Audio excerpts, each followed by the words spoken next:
Rome executed 7,000 citizens for attending a dinner party. In 186 BC, the Senate declared participation in the Bacchanalian mysteries a capital crime.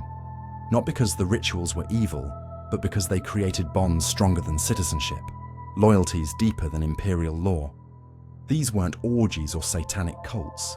They were sacred mysteries that granted direct divine experience without government permission, that created horizontal solidarity across social classes, that demonstrated ordinary citizens could access cosmic power independently of state authority, making them the most dangerous threat any empire can face.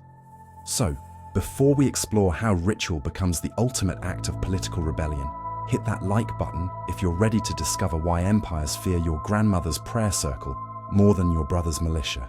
And let me know in the comments.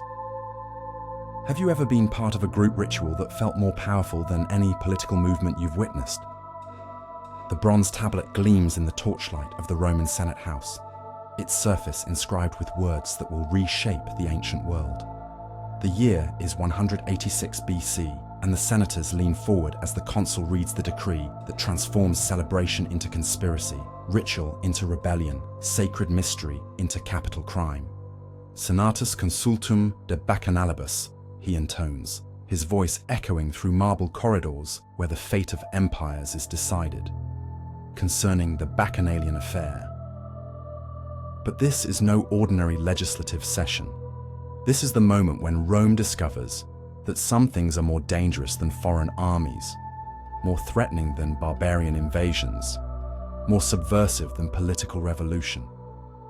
This is when the empire learns to fear its own citizens gathered in circles, speaking words older than law, acknowledging powers that exist beyond senatorial authority.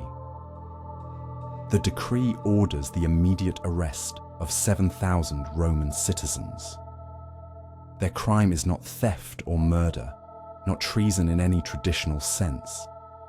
Their crime is participation in sacred mysteries that create bonds stronger than civic duty, loyalties deeper than patriotic obligation, experiences that reveal truths no empire wants its subjects to possess.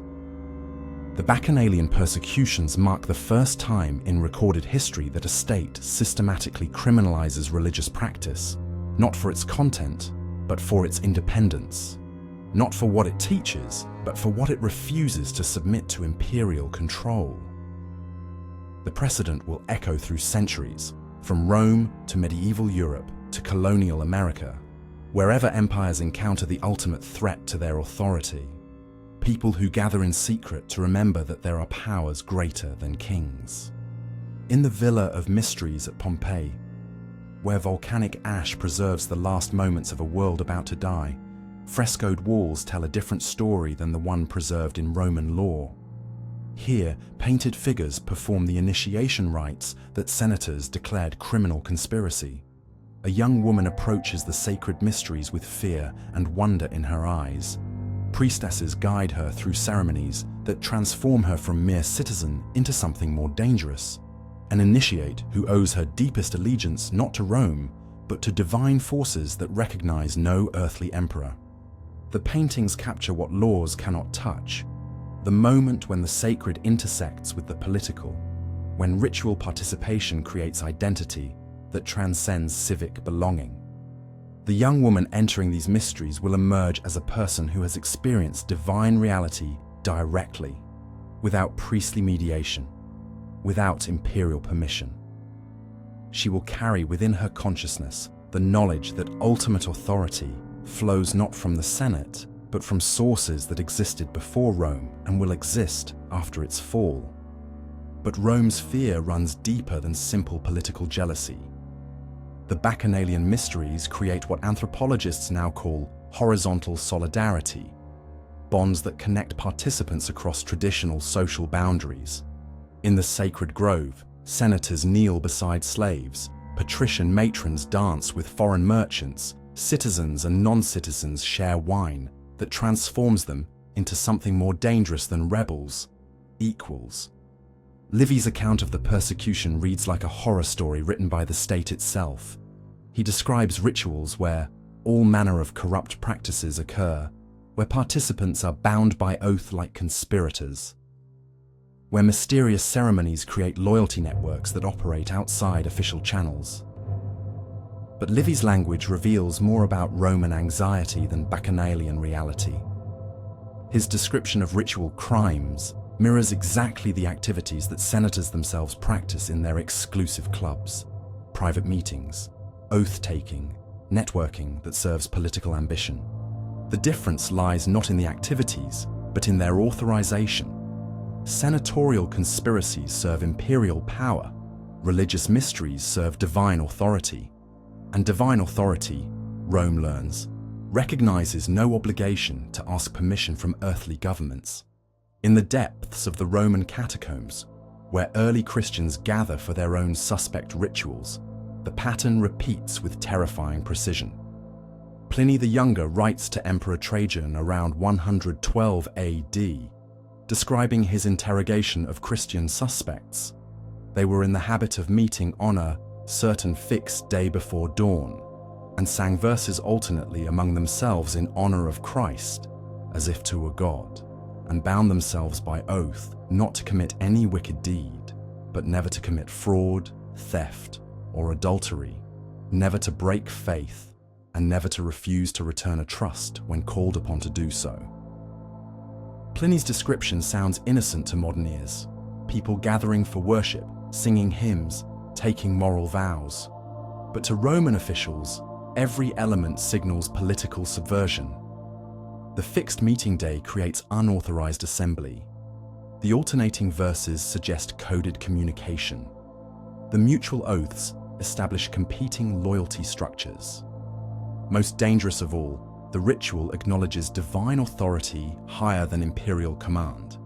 The Christian communion, where participants share bread and wine they believe transforms into divine flesh and blood, represents everything that terrifies imperial power. The ritual creates bonds stronger than citizenship, identity more fundamental than civic belonging, authority claims that supersede earthly law. When Christians say they eat the body of God, they assert metaphysical citizenship in a kingdom that recognizes no earthly borders.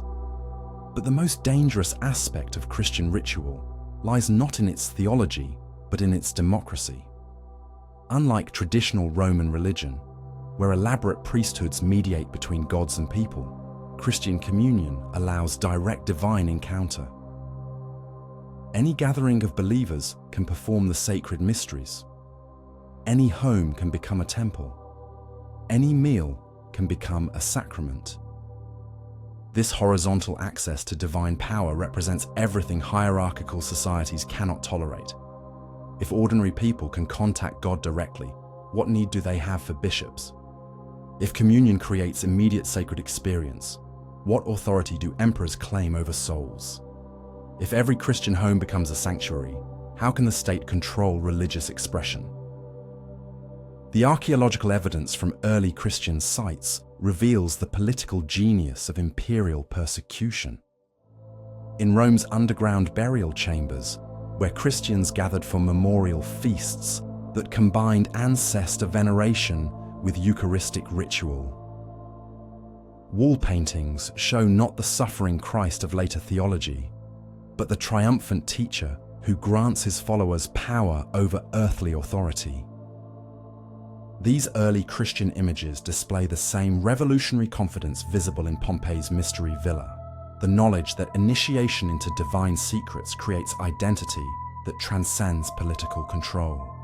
The Christians who painted these walls understood what their persecutors feared, that ritual participation can transform subjects into citizens of larger realms, that sacred experience can create persons who answer to higher law than imperial decree. In the British Museum, where Mithraic artifacts tell the story of another mystery religion that Rome eventually destroyed, the pattern becomes even clearer. Mithraism, the soldiers' religion that spread through Roman legions like wildfire in the 2nd and 3rd centuries, created initiation hierarchies that paralleled but never submitted to military command structure. Mithraic temples, called Mithraea, were deliberately constructed underground, in caves both natural and artificial. the symbolic message was unmistakable. True authority comes from depths that imperial power cannot reach, from sources older and more fundamental than earthly kingdoms. The 7 grades of Mithraic initiation created advancement opportunities that existed entirely outside Roman career paths. Spiritual promotion that owed nothing to political favor or imperial appointment. When Constantine declared Christianity the empire's official religion, he simultaneously ordered the destruction of Mithraea throughout the Roman world. The archaeological record shows systematic demolition, altars smashed, sacred reliefs defaced, underground chambers filled with rubble.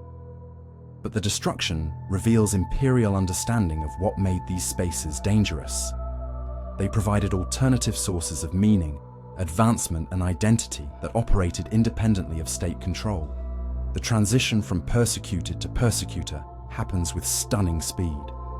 The same Christians who once gathered in secret, whose rituals once threatened Roman authority, begin using identical methods to suppress competing mysteries.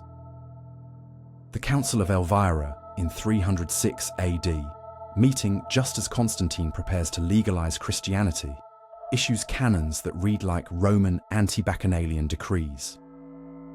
Participation in pagan mysteries now constitutes criminal conspiracy against Christian order. Canon 59 declares, "A Christian who after receiving baptism shall put himself and his family under the protection of an idol shall not receive communion even at the end." The language echoes Pliny's interrogation techniques. Ritual participation becomes evidence of treasonous loyalty to unauthorized powers. What changes is not the logic of persecution, but only its direction. In the basilicas that rise over demolished temples, where Christian bishops now wield the authority once reserved for pagan priests, the revolutionary potential of ritual begins its systematic domestication. The communion that once created horizontal bonds among equals becomes a vertical transaction mediated by ordained hierarchy. The mystical experience that once granted direct divine access becomes sacrament dispensed through official channels. But the transformation cannot erase the memory of what ritual once offered. In the margins of Christian manuscripts, where scribes copy approved texts while secretly preserving forbidden knowledge, older patterns persist. The illuminated letters that begin biblical chapters conceal pagan symbols. The saints' lives preserve goddess stories in disguised form. The approved rituals carry traces of mysteries they replaced. The monastery libraries of medieval Europe become repositories of dangerous knowledge disguised as scholarly preservation.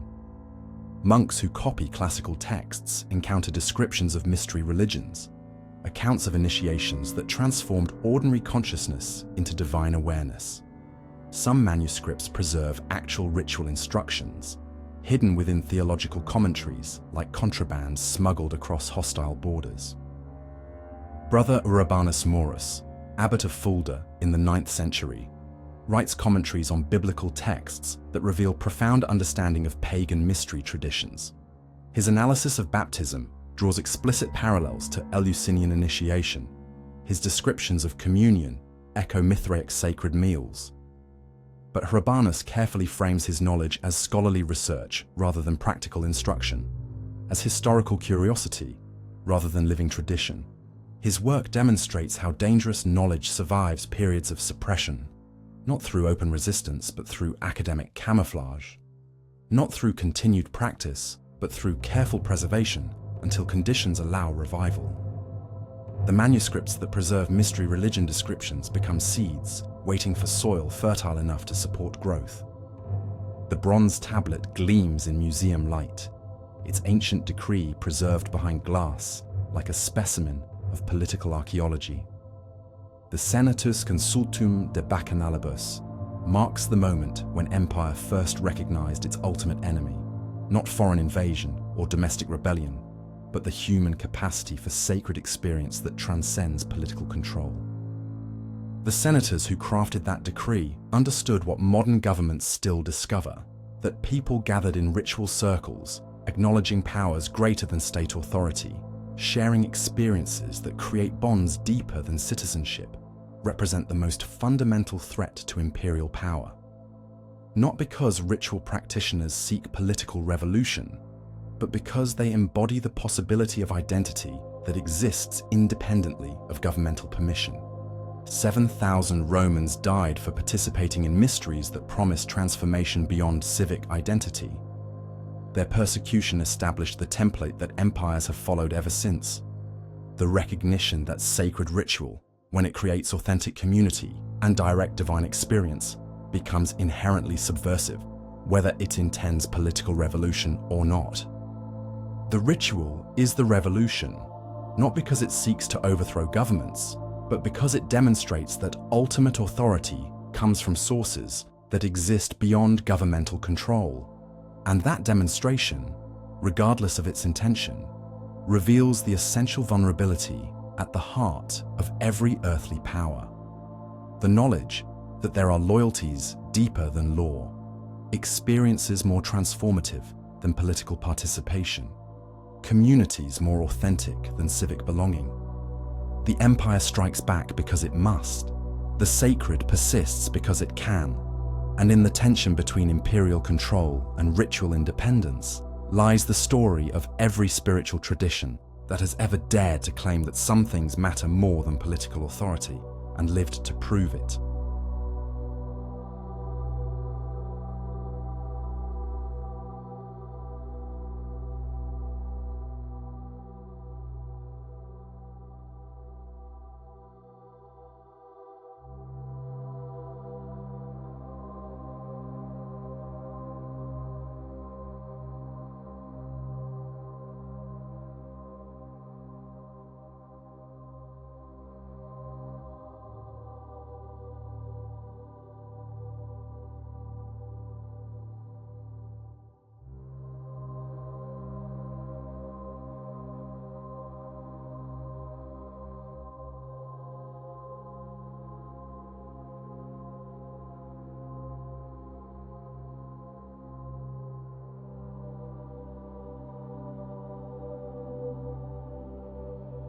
Torches in their hands, their hair streaming like war banners, their voices raised in ululations that turn Roman blood to ice.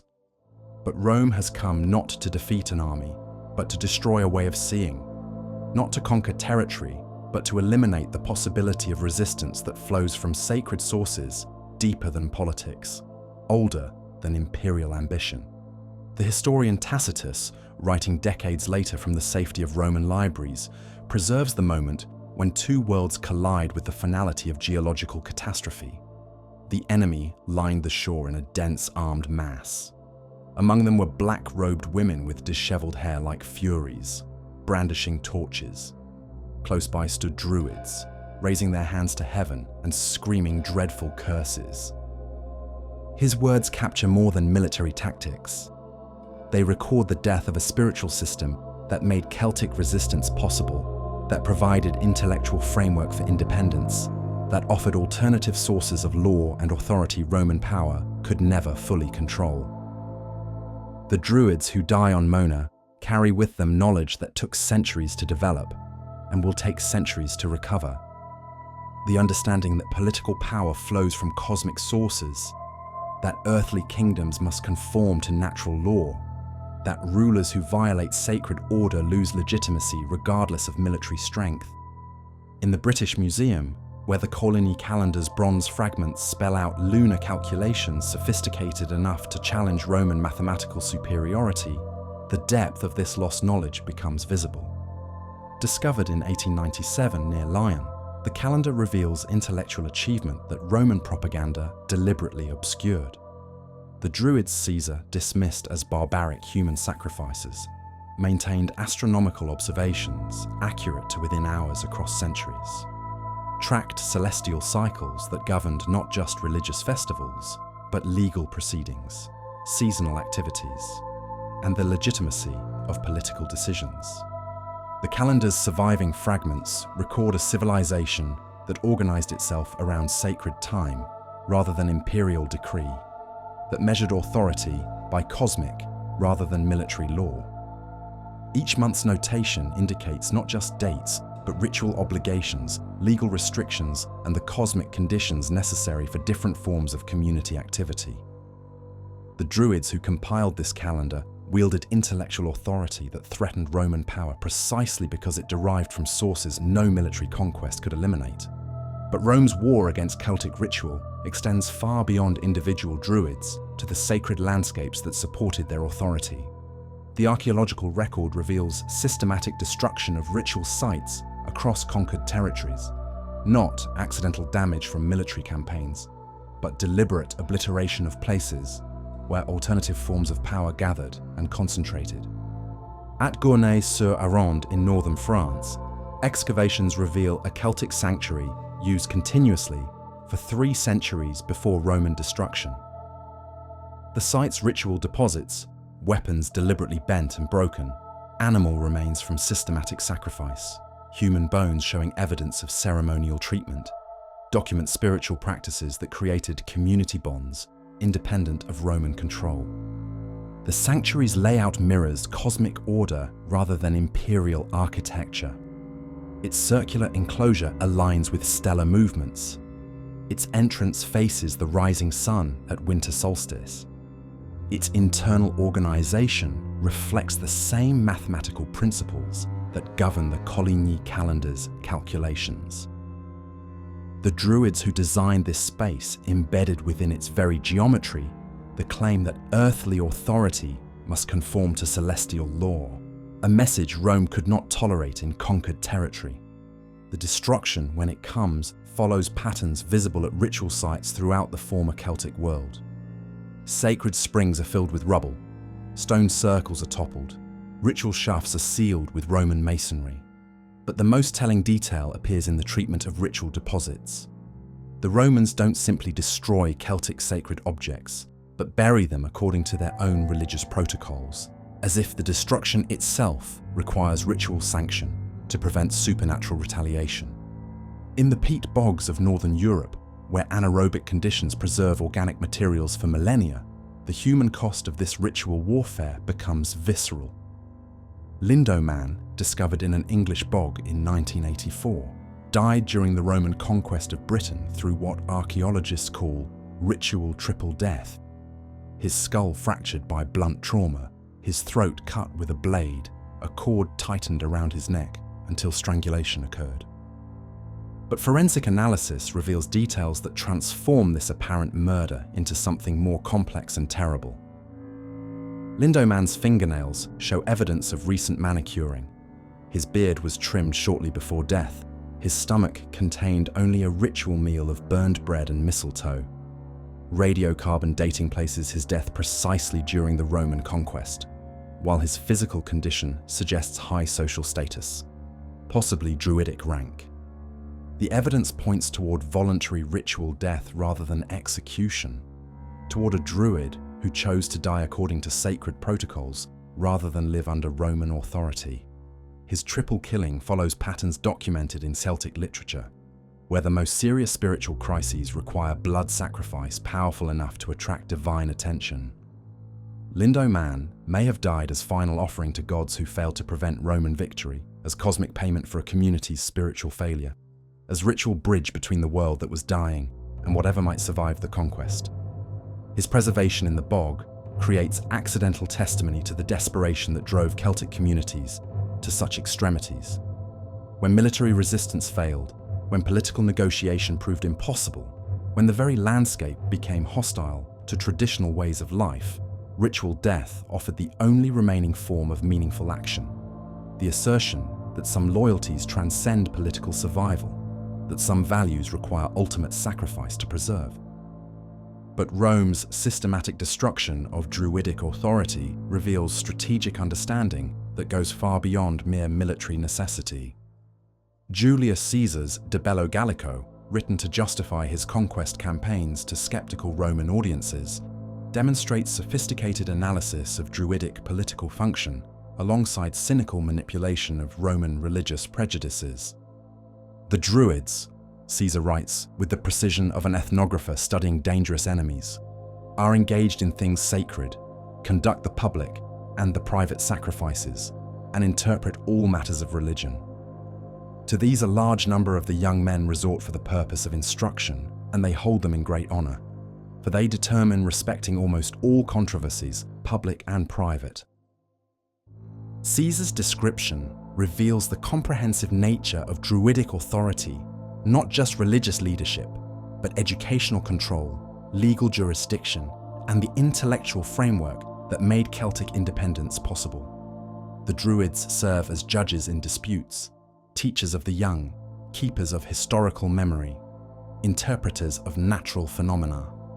Their authority flows not from political appointment, but from years of training that Caesar admits can last 20 years, during which apprentices memorize vast bodies of knowledge never committed to writing. This oral tradition makes Druidic wisdom simultaneously vulnerable and indestructible. Vulnerable because it dies with its carriers, kill the Druids and their knowledge vanishes. Indestructible because living memory adapts, evolves, survives in forms that written texts cannot achieve. Caesar understands both aspects when he systematically hunts Druidic leadership, while carefully documenting their practices for Roman strategic purposes. But Caesar's military dispatches reveal another motivation for anti-Druidic persecution: economic competition between Roman and Celtic religious systems. The Druids control not just spiritual authority, but vast material resources, sacred groves that contain valuable timber, springs that attract pilgrimage traffic, festivals that generate trade revenue. Their authority over legal proceedings creates alternative judicial systems that compete with Roman courts for jurisdiction and fees. The Sacred Isle of Mona serves as Druidic headquarters precisely because its isolation makes it defensible, while its religious significance attracts resources from throughout the Celtic world. Tacitus describes it as populous with refugees and the seat of their religion, suggesting both military and spiritual sanctuary that channeled resistance efforts while maintaining ceremonial functions. The Roman assault on Mona therefore targets not just military stronghold, but the economic and intellectual infrastructure that makes sustained resistance possible. Destroying the island's sanctuaries eliminates the ceremonial centers where Celtic communities renew their cultural identity. Massacring its Druids removes the educational system that trains each generation in pre-Roman knowledge. Seizing its resources redirects wealth that formerly supported independence movements toward imperial projects. The aftermath of Mona's destruction creates ripple effects throughout Celtic Britain that demonstrate the interconnection between ritual authority and political independence. Within months of the island's fall, Boudica launches her rebellion, not coincidentally, but as direct response to the spiritual crisis Roman victory creates. Tacitus preserves Boudica's pre-battle speech to her warriors, and her words reveal the connection between destroyed ritual and political uprising. This is not the first time that the Britons have been led to battle by a woman. But now she did not come as one descended from noble ancestry, seeking to recover her kingdom and her treasures. She fought as an ordinary person for her lost freedom, her bruised body, and the outraged chastity of her daughters. But Tacitus also records details that suggest ritual preparation for what Boudica understands as cosmic, rather than merely military conflict.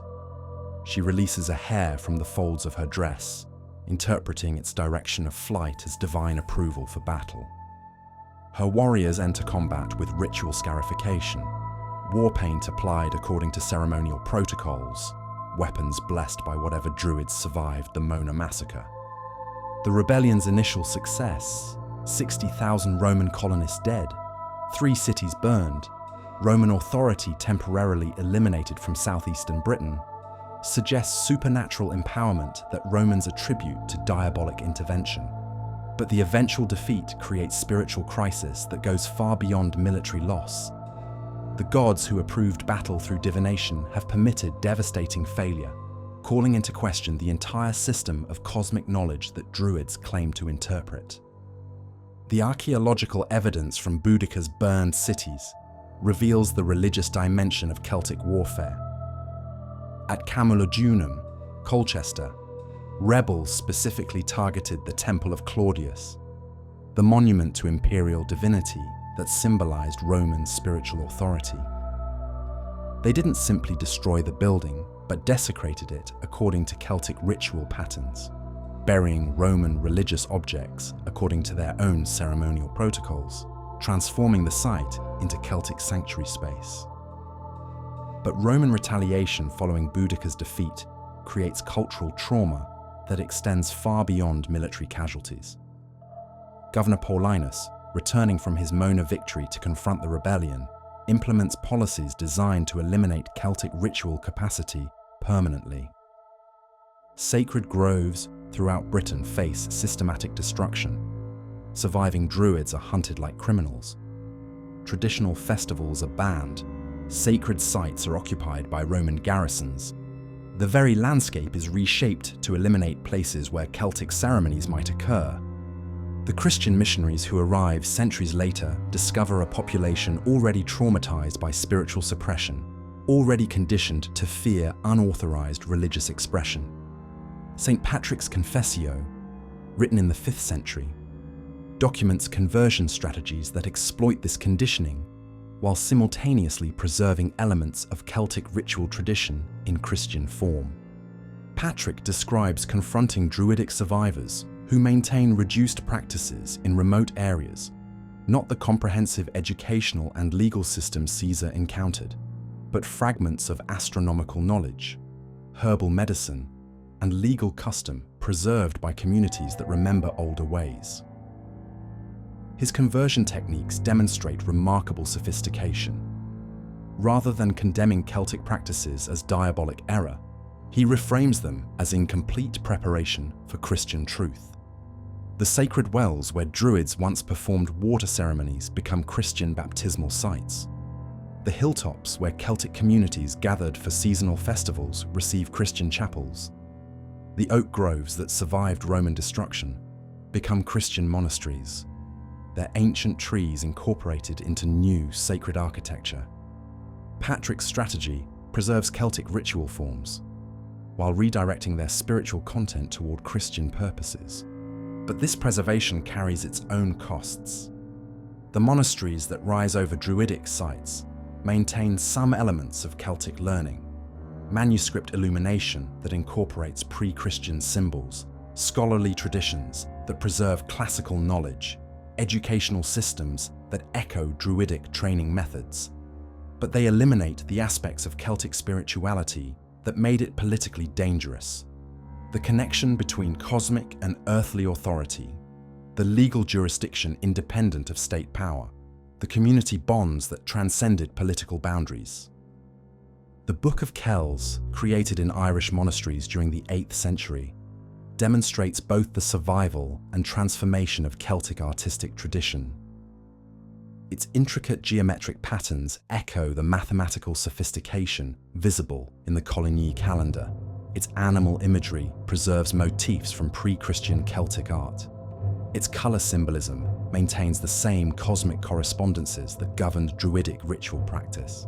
But the manuscript's Christian content transforms this artistic vocabulary into something politically safe. The geometric patterns that once encoded Druidic astronomical knowledge now illustrate biblical texts. The animal symbols that once carried Celtic religious meanings now serve Christian allegorical purposes. The cosmic correspondences that once justified political resistance now support submission to Christian authority.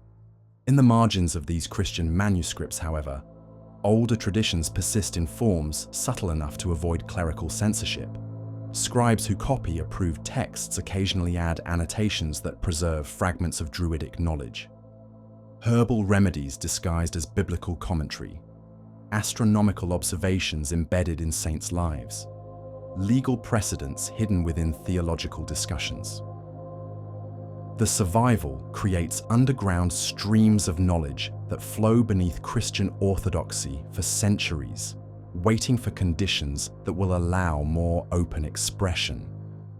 The Renaissance will rediscover Celtic learning through these manuscript traditions. The Romantic movement will romanticize Druidic wisdom as alternative to industrial materialism. Modern Celtic revival movements will attempt reconstruction based on these preserved fragments. But every revival faces the fundamental problem that Roman persecution created. The systematic destruction of living tradition means that modern practitioners must rely on archaeological reconstruction and scholarly speculation rather than continuous cultural transmission. The Druids who died on Mona took with them not just individual knowledge, but the social systems that made Druidic education possible, the ceremonial context that gave meaning to ritual practice, the community structures that supported sustained spiritual development. The sacred groves fall silent not just from Roman axes, but from the elimination of people who understood their languages, who could read the messages written in bark and leaf, who could interpret the communications that flowed between human consciousness and natural intelligence, who could maintain the conversations between earthly communities and cosmic powers that made Celtic civilization possible. The screaming that began at dawn on Mona echoes through centuries of cultural silence, broken only by fragments preserved in Christian monasteries, archaeological discoveries, and the painstaking work of scholars who attempt to reconstruct what military conquest and spiritual suppression destroyed. The oaks that fall under Roman axes carry with them the knowledge of how to live in sacred relationship with landscape, how to organize communities around cosmic rather than imperial law, how to maintain human societies that serve larger purposes than political power. In museum cases where Celtic artifacts rest behind protective glass, the material remnants of this destroyed civilization speak in languages only specialists can interpret. The torques and brooches, the ritual cauldrons and ceremonial weapons, the coins that bear Celtic symbols, and the pottery that preserves Celtic artistic traditions, all testify to cultural achievements that Roman propaganda systematically obscured and Christian conversion carefully transformed. But the silence they embody is not empty. It carries within it the memory of voices raised in groves that no longer exist, of ceremonies that connected human communities with powers greater than imperial authority, of knowledge systems that offered alternatives to conquest and domination as organizing principles for civilization. The sacred groves may fall silent, but their silence speaks.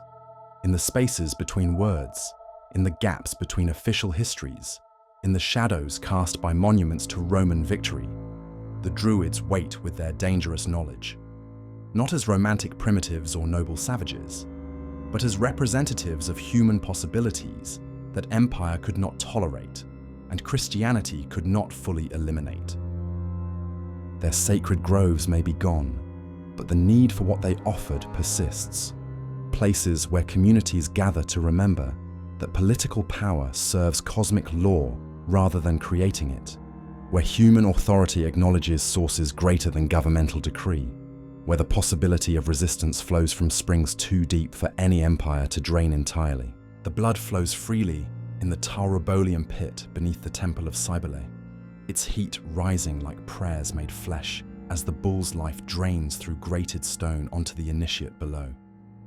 She stands naked in the scarlet bath, arms raised to receive the blessing that will transform her from ordinary woman into something far more dangerous. A priestess who embodies divine feminine power without masculine mediation, who channels cosmic authority through her own body, who bleeds monthly in rhythm with the moon and calls this bleeding sacred rather than shameful. Above her, Roman officials watch with the fascination of men observing their own obsolescence. The year is 204 AD, and Emperor Septimius Severus has just restricted the Magna Mater's rights to women of proven Roman ancestry, but the restriction acknowledges what it seeks to control. The goddess ceremonies create female authority that operates independently of patriarchal permission, that draws power from sources older than law, deeper than custom, more fundamental than political decree. The priestess emerges from the bloodbath reborn, her skin scarlet with sacrifice, her eyes holding knowledge that no masculine theology can touch. She has undergone Taurobolium, the ritual death and resurrection that transforms worshippers into living vessels of the Great Mother's power. For 20 years, the blessing will protect her from harm, grant her prophetic vision, make her conduit for divine authority that recognizes no earthly hierarchy. But the same blood that sanctifies her also condemns her in the eyes of emperors, who understand that feminine divine power represents everything patriarchal empire cannot control. Fertility that creates life without masculine seed. Wisdom that flows through lunar cycles rather than solar calendars. Authority that derives from cosmic sources rather than political appointment. In the archives of the Vatican, where early Christian documents preserve the systematic theology of feminine suppression, the reasons for this fear become explicit. Augustine of Hippo, writing his City of God in response to Rome's sack, devotes entire chapters to explaining why feminine religious authority constitutes spiritual corruption that leads inevitably to political chaos.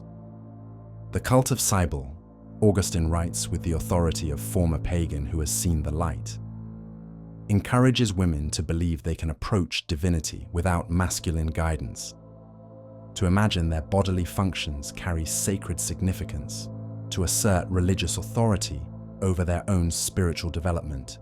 Such practices destroy the natural order that requires feminine submission to masculine wisdom.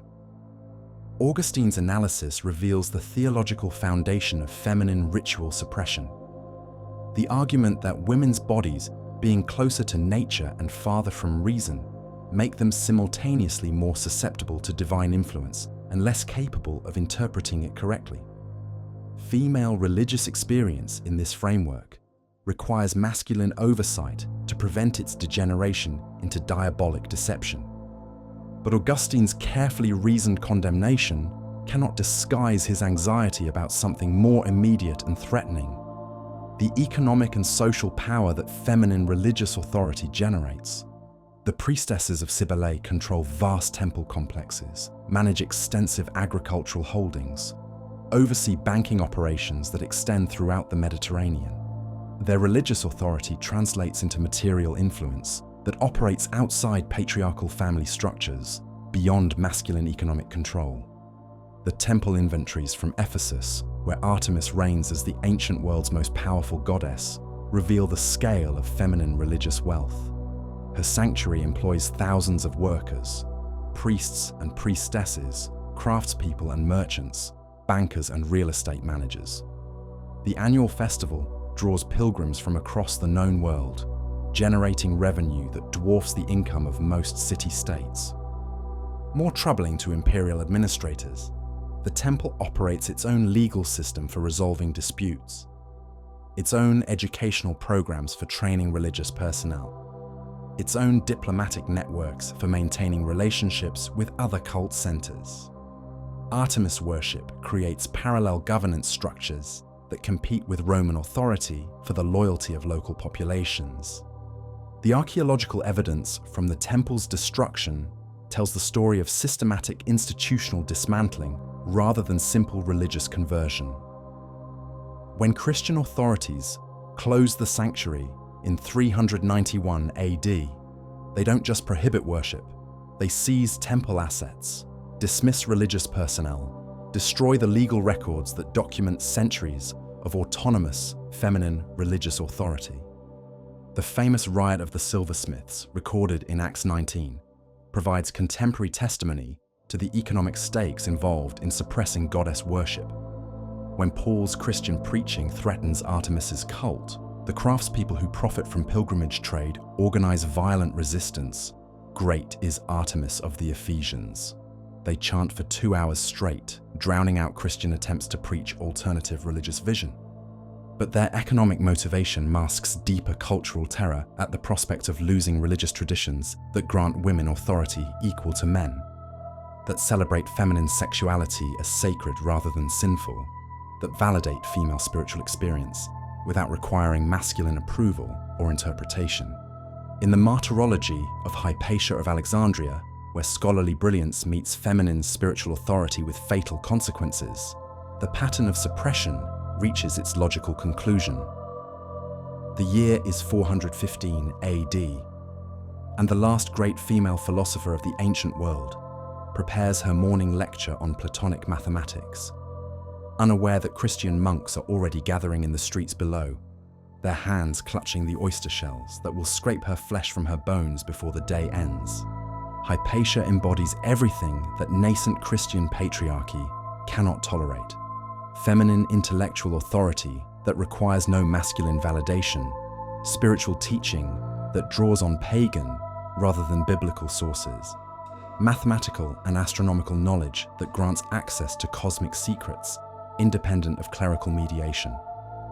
Her very existence proves that women can achieve the highest levels of philosophical understanding, can teach male students without compromising their own virtue, can embody divine wisdom without submitting to patriarchal religious structures.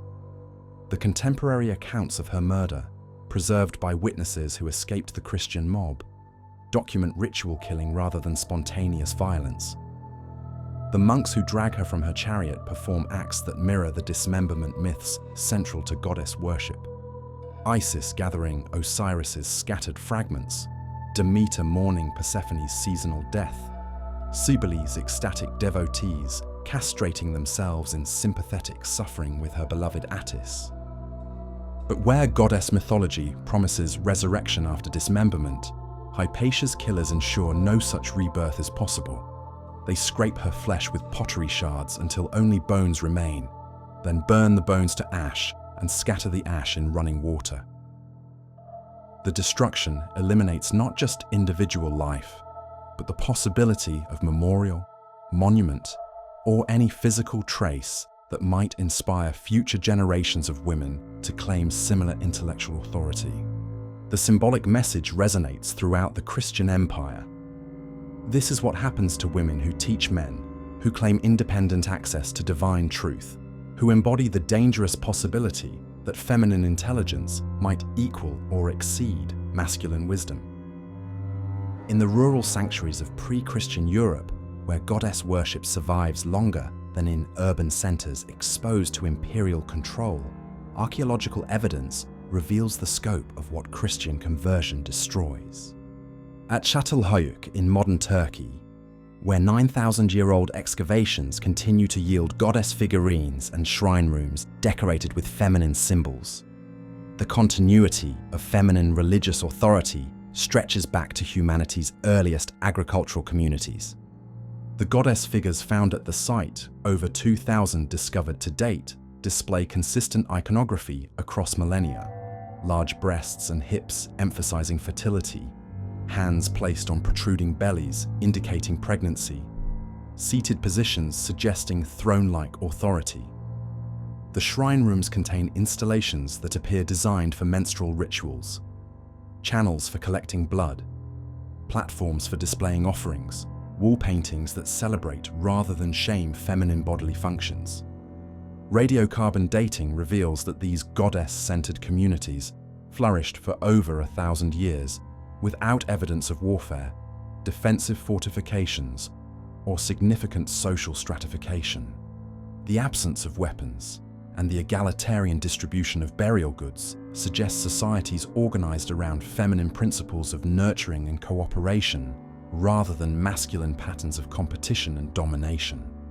But the archaeological record also documents the violent transition that ends this peaceful goddess-worshipping period. Burn layers separate the final goddess-centered occupations from later levels dominated by male warrior imagery. The goddess figurines disappear, replaced by weapons, defensive architecture, and burial practices that emphasize masculine military achievement over feminine spiritual authority. The pattern repeats across prehistoric Europe as Indo-European warrior cultures overlay and eventually eliminate earlier goddess-worshipping civilizations. The archaeological transitions mark not just cultural change, but systematic suppression of feminine religious authority, replacement of egalitarian societies with hierarchical systems that concentrate power in masculine institutions. At Malta's megalithic temples, where goddess worship achieved architectural expression unmatched anywhere in the ancient world, the evidence of destruction becomes even more explicit. The temple complexes, built between 3,600 to 2,500 BC, represent humanity's earliest monumental religious architecture, older than Stonehenge, older than the Egyptian pyramids, older than any comparable masculine religious structures. The temple's design emphasizes feminine symbolism with unmistakable clarity. The ground plans mirror the shape of the human female body, with rounded chambers representing breasts and hips, narrow passages suggesting birth canals, inner sanctuaries that function as symbolic wombs. The enormous stones, some weighing over 20 tons, are fitted together without mortar using techniques that demonstrate engineering sophistication that challenges assumptions about prehistoric capabilities. But the most significant discovery comes from the temple's sculpture. Hundreds of feminine figures, ranging from realistic portraits of individual women to abstract representations of divine feminine power. The figures display every stage of female life from puberty through old age, celebrating feminine sexuality, pregnancy, and the wisdom that comes through bodily experience of natural cycles. The civilization that built these temples disappeared abruptly around 2500 BC, leaving behind structures so massive they could not be completely destroyed, but empty of the population that gave them meaning. The archaeological evidence suggests not gradual cultural evolution, but sudden disruption, possibly invasion by Bronze Age cultures that brought masculine warrior religions to replace feminine goddess worship. The biblical tradition preserves memory of this transition in passages that document Israelite destruction of feminine religious sites throughout Canaan. The Book of Kings records systematic elimination of Asherah groves, where Canaanite women conducted fertility rituals around sacred trees dedicated to the goddess who served as consort to the supreme deity, El. And he, King Josiah, brought out the Asherah from the house of the Lord outside Jerusalem to the brook Kidron, and burned it at the brook Kidron, and stamped it small to powder, and cast the powder upon the graves of the common people. 2 Kings 23:6. The language reveals ritualized destruction designed not just to eliminate physical objects, but to demonstrate the powerlessness of feminine divine authority when confronted by masculine military force. But the same biblical texts that document goddess suppression also preserve evidence of its persistence. The Song of Songs, included in the Hebrew Bible despite its celebration of feminine sexual desire, contains imagery drawn directly from goddess worship traditions. The beloved described as terrible as an army with banners, her body compared to landscapes and architectural features that echo goddess temple symbolism. The medieval Christian commentaries that attempt to spiritualize the Song of Songs through allegorical interpretation reveal ongoing anxiety about texts that celebrate feminine religious authority. Bernard of Clairvaux's sermons on the Song of Songs, written in the 12th century, requires elaborate theological gymnastics to transform erotic poetry, celebrating feminine power, into acceptable masculine spirituality focused on the soul's relationship to Christ. But Bernard's very effort to contain feminine religious imagery within masculine theological frameworks acknowledges the persistence of goddess worship elements within Christian tradition. The Black Madonna phenomena that emerged throughout medieval Europe, over 500 documented sites where dark-skinned feminine figures attract pilgrimage devotion, represent goddess worship surviving within Christian camouflage. The locations of Black Madonna shrines correlate precisely with pre-Christian goddess temple sites. Archaeological excavations beneath these Christian sanctuaries consistently reveal earlier layers of feminine religious activity, votive offerings to goddess figures, ritual deposits associated with fertility ceremonies, architectural foundations oriented according to lunar rather than solar calculations.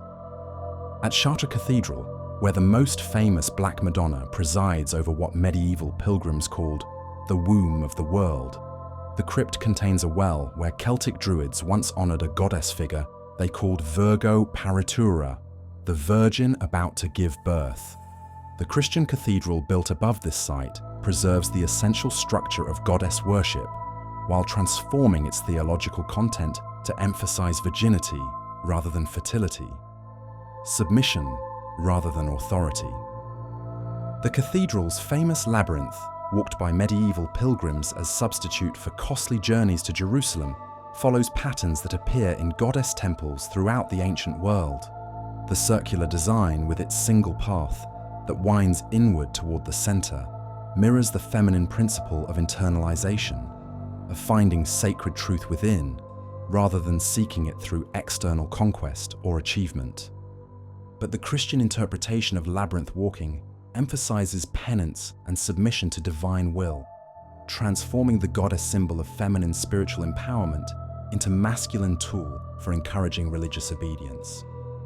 The transformation preserves the form while inverting the meaning, maintaining ancient ritual structures while redirecting their spiritual energy toward patriarchal rather than feminist religious purposes. In the Inquisition records that document medieval suppression of feminine religious activity, the pattern of organized persecution becomes explicit and systematic. The Malleus Maleficarum, compiled by Heinrich Kramer in 1487, presents detailed theological arguments for why women are naturally more susceptible to demonic influence, more likely to practice harmful magic, more dangerous to Christian social order.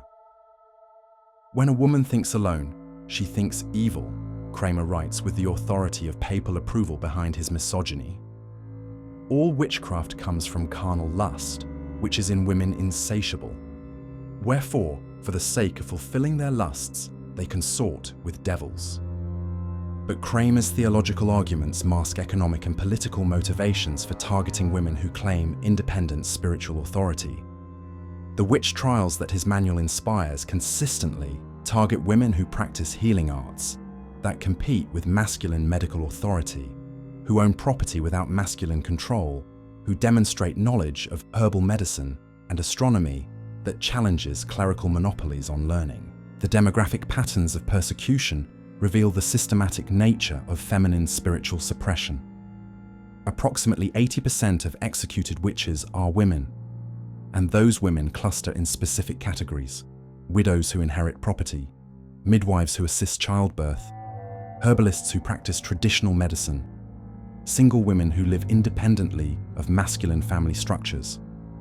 The trials eliminate 2 centuries' worth of women who embody alternatives to patriarchal religious and social authority, creating what historians call the Great Silencing, the systematic removal of feminine voices from European spiritual life. The effects persist for centuries as women learn to avoid any behavior that might suggest claims to religious authority, any knowledge that might appear to challenge masculine institutions, any spiritual experience that might seem to bypass clerical mediation. The blood that flows in the Taurobolium pit beneath Cybele's temple sanctifies what empires cannot tolerate and Christianity cannot fully eliminate. The knowledge that feminine bodies channel divine power directly, that women's spiritual experiences require no masculine interpretation, that goddess wisdom flows through sources deeper than patriarchal theology, older than imperial law, more fundamental than any human institution designed to control and contain the sacred feminine.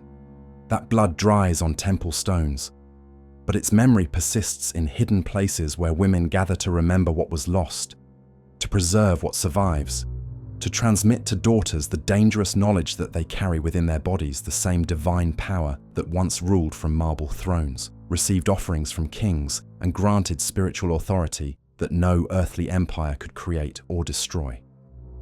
The goddess may be driven underground, her temples destroyed, her priestesses scattered, but the blood they feared continues to flow with lunar rhythm, carrying within its crimson current the memory of what feminine spiritual authority once offered, and the promise of what it might offer again when the time comes for the sacred feminine to reclaim its rightful place in human religious consciousness. The massive oak crashes to earth with a sound like the world breaking, its 1,000-year trunk split by the monk's sanctified axe.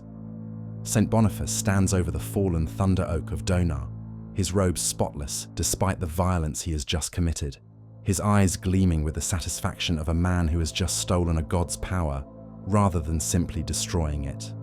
The year is 723 AD, and in the forest of Hesse, the Frankish missionary has just demonstrated the technique that will reshape European spirituality for the next millennium. The terrified Germanic tribesmen wait for Thor's lightning to strike down the blasphemer who has violated their most sacred site. But the lightning never comes. Instead, Boniface orders his followers to build a chapel from the oak's sacred wood, transforming the tree that once channeled Thor's power into an altar dedicated to Christ. The god does not defend his sanctuary because the sanctuary no longer belongs to the god. It belongs to the empire that has learned the most sophisticated form of spiritual conquest ever devised. This is not destruction, this is theft on a cosmic scale. In the papal archives at the Vatican, where Pope Gregory's letters to Augustine of Canterbury preserve the blueprint for this spiritual colonization, the strategy emerges with chilling clarity. The year is 601 AD, and Gregory writes with the calm precision of an administrator outlining corporate policy. Do not destroy the temples of the idols, but destroy only the idols themselves. Sprinkle the temples with holy water. Set up altars. Place relics there. If the temples are well built, it is good that they pass from devil worship to the service of the true God. Gregory's instructions revolutionized the technology of religious conquest. Previous empires had destroyed competing temples, massacred rival priests, obliterated alternative spiritual systems through brute force. But Christianity discovers something far more effective. Spiritual appropriation that preserves the form while inverting the content, that maintains familiar ritual structures while redirecting their energy toward imperial rather than indigenous purposes. The method works because it exploits fundamental human psychology. Communities that lose their temples can build new ones, but communities that watch their temples become churches experience a more profound violation: the transformation of sacred space into alien territory, the conversion of ancestral sanctuaries into monuments to conquest, the psychological colonization that makes resistance seem not just futile but spiritually meaningless. At the Pantheon in Rome, where Emperor Phocas donates the ancient temple of all gods to Pope Boniface IV in 609 AD, the transformation demonstrates imperial spiritual theft, achieving architectural perfection. The building remains physically unchanged. The same marble columns, the same soaring dome, the same inscription dedicating the structure to divine powers. But the divine powers have been replaced with Christian saints. The pagan altars have become Christian shrines. The space where Romans once honored multiple gods now serves the monotheistic deity who tolerates no rivals. The genius lies in the continuity. Romans who once worshipped at the Pantheon can still enter the same doors, walk the same marble floors, look up at the same celestial dome. But the spiritual experience has been fundamentally altered, from celebration of divine diversity to submission to singular authority, from communion with cosmic multiplicity to acknowledgement of imperial unity, from participation in mysteries that connect human consciousness with natural forces to acceptance of doctrines that separate soul from body, heaven from earth, eternal salvation from temporal existence. The archaeological evidence from thousands of Christianized pagan sites across Europe reveals the systematic nature of this appropriation. Church foundations align precisely with temple foundations. Christian altars rest directly over pagan sacrificial stones. Baptismal fonts occupy the exact locations where pagan initiations once occurred.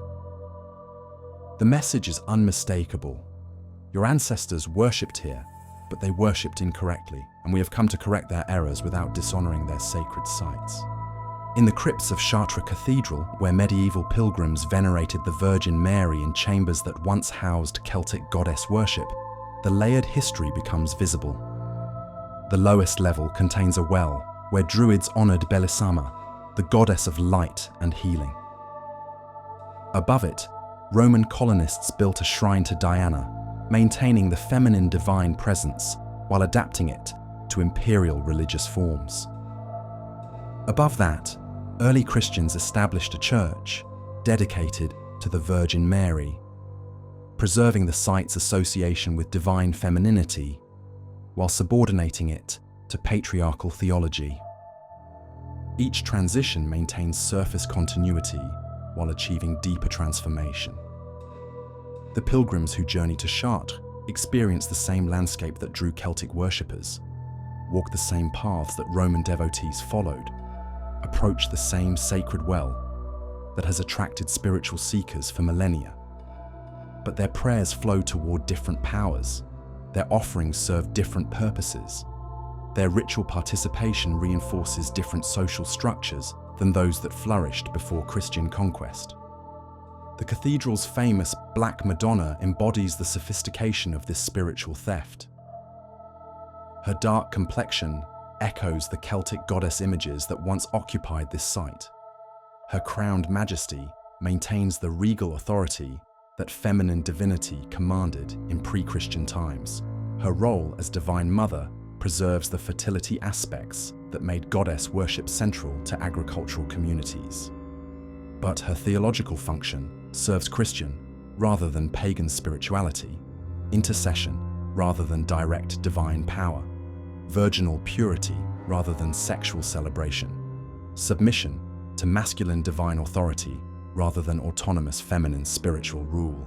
Medieval pilgrims who pray before this figure participate in goddess worship without knowing it, channel their devotion toward feminine divine power while believing they honor Christian orthodoxy. The appropriation achieves its perfect success. Indigenous spiritual energy continues to flow, but it flows toward imperial rather than tribal purposes, toward centralized rather than decentralized religious structures, toward foreign rather than ancestral divine powers. In the British Isles, where St. Patrick's letters document the conversion of Ireland through systematic appropriation of druidic sites and ceremonies, the technique achieves perhaps its most complete success. Patrick writes with obvious satisfaction about transforming sacred wells into baptismal pools, converting hilltop ritual circles into Christian chapels, redirecting seasonal festivals toward Christian holy days that maintain familiar timing while celebrating alien theology. His most brilliant stroke involves the transformation of Brigid, the Celtic triple goddess of smithcraft, poetry, and healing, into Saint Brigid, the Christian virgin who performs similar functions within acceptably patriarchal framework. The goddess Brigid commanded autonomous divine authority, maintained her own priestesses, received offerings that acknowledged her independent power. Saint Brigid exercises delegated Christian authority, submits to clerical hierarchy, channels her healing abilities through church-approved prayer rather than indigenous magical practice. But the appropriation preserves enough authentic elements to maintain spiritual effectiveness. The sacred wells where Goddess Brigid once received offerings continue to attract healing pilgrims who petition Saint Brigid for identical benefits. The seasonal festivals that honored the goddess's role in agricultural cycles become Christian holy days that serve similar community functions. The poetic inspiration that flowed from the goddess continues through bardic traditions that adapt Celtic literary forms to Christian theological content. Irish communities experience religious continuity that makes conversion feel like fulfillment rather than abandonment of ancestral traditions. Their spiritual practices remain recognizable while serving foreign masters. Their sacred landscapes retain familiar meaning, while channeling energy toward unfamiliar purposes. Their ritual calendar maintains seasonal rhythm while celebrating imperial rather than tribal divine authority. The psychological effect proves more devastating than outright persecution would achieve. Communities that watch their temples burn can preserve their beliefs in hidden forms, but communities that watch their temples become churches. Experience spiritual colonization that makes indigenous revival seem not just impossible, but meaningless. Why reconstruct destroyed goddess temples when the goddess has been successfully transformed into a Christian saint? Why revive banned druidic ceremonies when Christian holy days serve similar community functions? In the Americas, where Spanish conquistadors encounter indigenous spiritual systems more sophisticated than European Christianity, the appropriation technique faces its greatest test and achieves its most complete triumph. The Virgin of Guadalupe, appearing to indigenous Mexican Juan Diego in 1531 on the site where Aztec goddess Tonantzin once received offerings, demonstrates spiritual theft, achieving near-perfect success.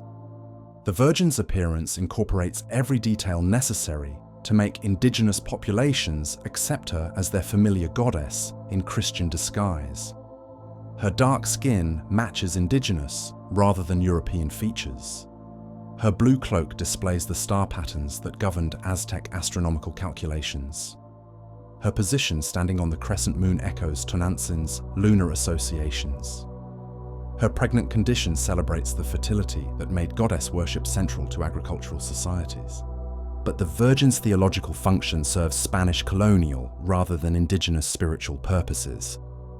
Where Tonantzin embodied autonomous divine power that required no masculine mediation, the Virgin of Guadalupe intercedes with masculine Christian divine authority. Where the Aztec goddess supported indigenous political independence, the Christian Virgin encourages submission to Spanish colonial rule. Where pre-Columbian fertility celebrations affirm the sacred nature of sexuality and reproduction, Marian devotion emphasizes virginal purity and spiritual separation from bodily experience. The shrine that rises over Tonantzin's demolished temple becomes the most successful example of spiritual appropriation in human history.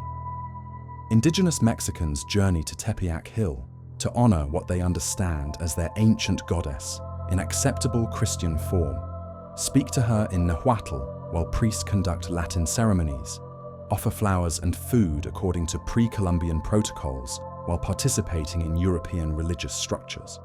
Their devotion preserves authentic indigenous spiritual energy while serving colonial control purposes.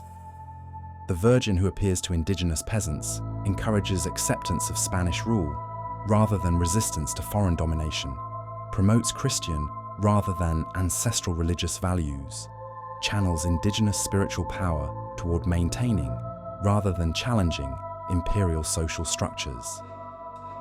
In the Vatican museums, where Aztec codices confiscated by conquistadors reveal the sophistication of suppressed indigenous spiritual systems, the magnitude of what appropriation achieves becomes visible. The pre-Columbian manuscripts document astronomical knowledge that exceeds European mathematical capabilities, ceremonial practices that integrate community life with cosmic cycles, theological concepts that balance masculine and feminine divine principles in ways that Christian monotheism cannot match. But these achievements vanish from history through appropriation rather than destruction. Indigenous astronomical knowledge becomes incorporated into Christian calendar calculations without acknowledgement of its source. Aztec ceremonial practices survive as folk customs attached to Christian holy days without recognition of their theological significance. The sophisticated indigenous balance of divine masculine and feminine principles disappears behind Marian devotion that preserves feminine imagery while subordinating it to patriarchal authority. The indigenous populations who created these spiritual achievements participate in their own cultural amnesia, forgetting the pre-Christian sources of practices they continue to follow, losing the intellectual framework that made their ancestral ceremonies coherent expressions of sophisticated theological understanding, accepting Christian explanations for ritual behaviors that once served radically different spiritual purposes. The Inca civilization faces identical appropriation in the Andes, where Spanish missionaries transform indigenous sacred sites into Christian pilgrimage destinations without altering their geographical or architectural features. Machu Picchu's astronomical alignments continue to mark solstices and equinoxes, but the ceremonies performed there serve Christian rather than solar worship purposes. The sacred mountains that once embodied Inca divine powers become Christian saints who protect indigenous communities through prayer rather than indigenous ritual protocols. Even indigenous resistance movements like the Taquioncoy which emerged in 1560s Peru as explicitly anti-Christian revival of Inca religious traditions, eventually succumbed to appropriation techniques. Spanish administrators allow indigenous communities to maintain traditional dancing and music associated with the movement, while requiring that performances occur during Christian festivals dedicated to saints who have absorbed Inca divine attributes. The result transforms indigenous spiritual resistance into unconscious support for colonial religious structures. Communities that believe they are reviving ancestral traditions actually reinforce Spanish spiritual authority. Dancers who think they honor Inca gods actually celebrate Christian saints.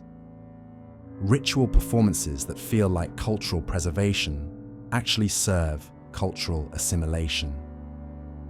In the remote villages of the Andes, where indigenous communities maintain traditions they believe date to pre-Columbian times, anthropological research reveals the comprehensive success of spiritual appropriation. Ceremonies that participants describe as ancient Inca practices incorporate Christian prayers, ritual offerings made to Pachamama, Mother Earth, conclude with Catholic blessing formulas. Seasonal festivals that honor indigenous agricultural deities culminate in Christian Mass, conducted by Catholic priests. The communities that preserve these practices experience them as authentic indigenous traditions, rather than hybrid colonial creations. Their spiritual lives feel continuous with ancestral customs while actually serving Spanish theological purposes. Their ritual calendar maintains pre-Columbian timing while celebrating post-conquest religious meanings. Their sacred landscape retains indigenous names while channeling devotion toward Christian divine powers. The appropriation achieves success so complete that indigenous revival movements must struggle to distinguish authentic pre-Columbian elements from Christian additions that have become so thoroughly integrated, they feel more ancient than the traditions they replaced. Modern indigenous activists attempting to reconstruct pre-conquest spiritual practices discover that the raw materials for reconstruction have been so thoroughly colonized that authentic revival requires archaeological research rather than community memory. Back in the German forest, where Boniface's axe first demonstrated the technique of spiritual appropriation, the chapel built from Thor's sacred oak becomes the seed of a transformation that will spread across the globe. The Germanic tribesmen who watch their god's tree become Christ's altar learn the lesson that every colonized population will eventually master. Resistance is futile, not because the conquerors are stronger, but because they have made resistance spiritually meaningless. Their thunder god has not been defeated. He has been absorbed, transformed, redirected towards serving the purposes of his former enemies. The sacred tree has not been destroyed. It has been stolen, converted, made to channel power toward alien rather than ancestral divine authorities. The ritual site has not been violated. It has been colonized, appropriated, turned into a monument to the empire's spiritual superiority over indigenous traditions. The technique that begins in Germanic forests spreads to Celtic groves, Roman temples, Aztec pyramids, Inca mountain shrines, African sacred sites, indigenous American ceremonial grounds. Wherever empire encounters spiritual traditions, sophisticated enough to threaten imperial authority, but valuable enough to be worth stealing rather than simply destroying. The sacred does not disappear under this appropriation. It is redirected, colonized, made to serve imperial rather than indigenous purposes. The rituals continue, the sites remain active, the communities maintain their spiritual practices, but the power flows toward foreign masters. The energy serves alien purposes. The devotion reinforces colonial rather than ancestral authority. This is theft on a scale that makes material colonization seem trivial by comparison. The theft of humanity's spiritual heritage, the appropriation of indigenous wisdom traditions, the transformation of ancestral sacred practices into tools for maintaining the very imperial structures they once empowered communities to resist. And the most elegant aspect of this theft lies in its invisibility. The colonized populations participate willingly, even enthusiastically, in their own spiritual colonization, believing they preserve ancestral traditions while actually serving foreign masters, maintaining familiar ritual forms while channeling their energy toward unfamiliar purposes, honoring what they believe are indigenous gods while actually worshipping the deities of their conquerors. The sacred tree falls, but it becomes the foundation of alien temples. The indigenous gods do not die. They are transformed into foreign saints. The ancestral ceremonies continue, but they serve imperial rather than tribal purposes. The spiritual appropriation achieves perfect success, conquest that feels like preservation, colonization that appears as fulfillment, theft that masquerades as salvation. The midnight fire casts dancing shadows on the cave walls as the magician traces the final circle of Solomon's seal, his voice weaving Arabic incantations that summon powers older than Islam, older than Christianity, older than any monotheism that claims exclusive dominion over cosmic forces. Ahmad ibn Buni bends over his manuscript in the 13th century Andalusia, copying the rituals that will become the Shams al-Ma'arif, the most dangerous book of magic ever written, the grimoire that will send thousands to their deaths simply for possessing it. His quill scratches across parchment like a scalpel cutting reality itself. Each symbol he inscribes opens doorways between worlds. Each formula he records grants access to spiritual technologies that bypass every form of institutional authority. The magic he preserves requires no priest to intercede, no church to sanction, no emperor to authorize. It flows directly from human consciousness to cosmic power through channels that exist independently of any earthly hierarchy. And that independence makes it more dangerous than armies, more subversive than rebellion, more threatening to imperial order than any political revolution. Because magic, in its authentic form, proves that ordinary humans can access extraordinary power without asking permission from those who claim to rule them.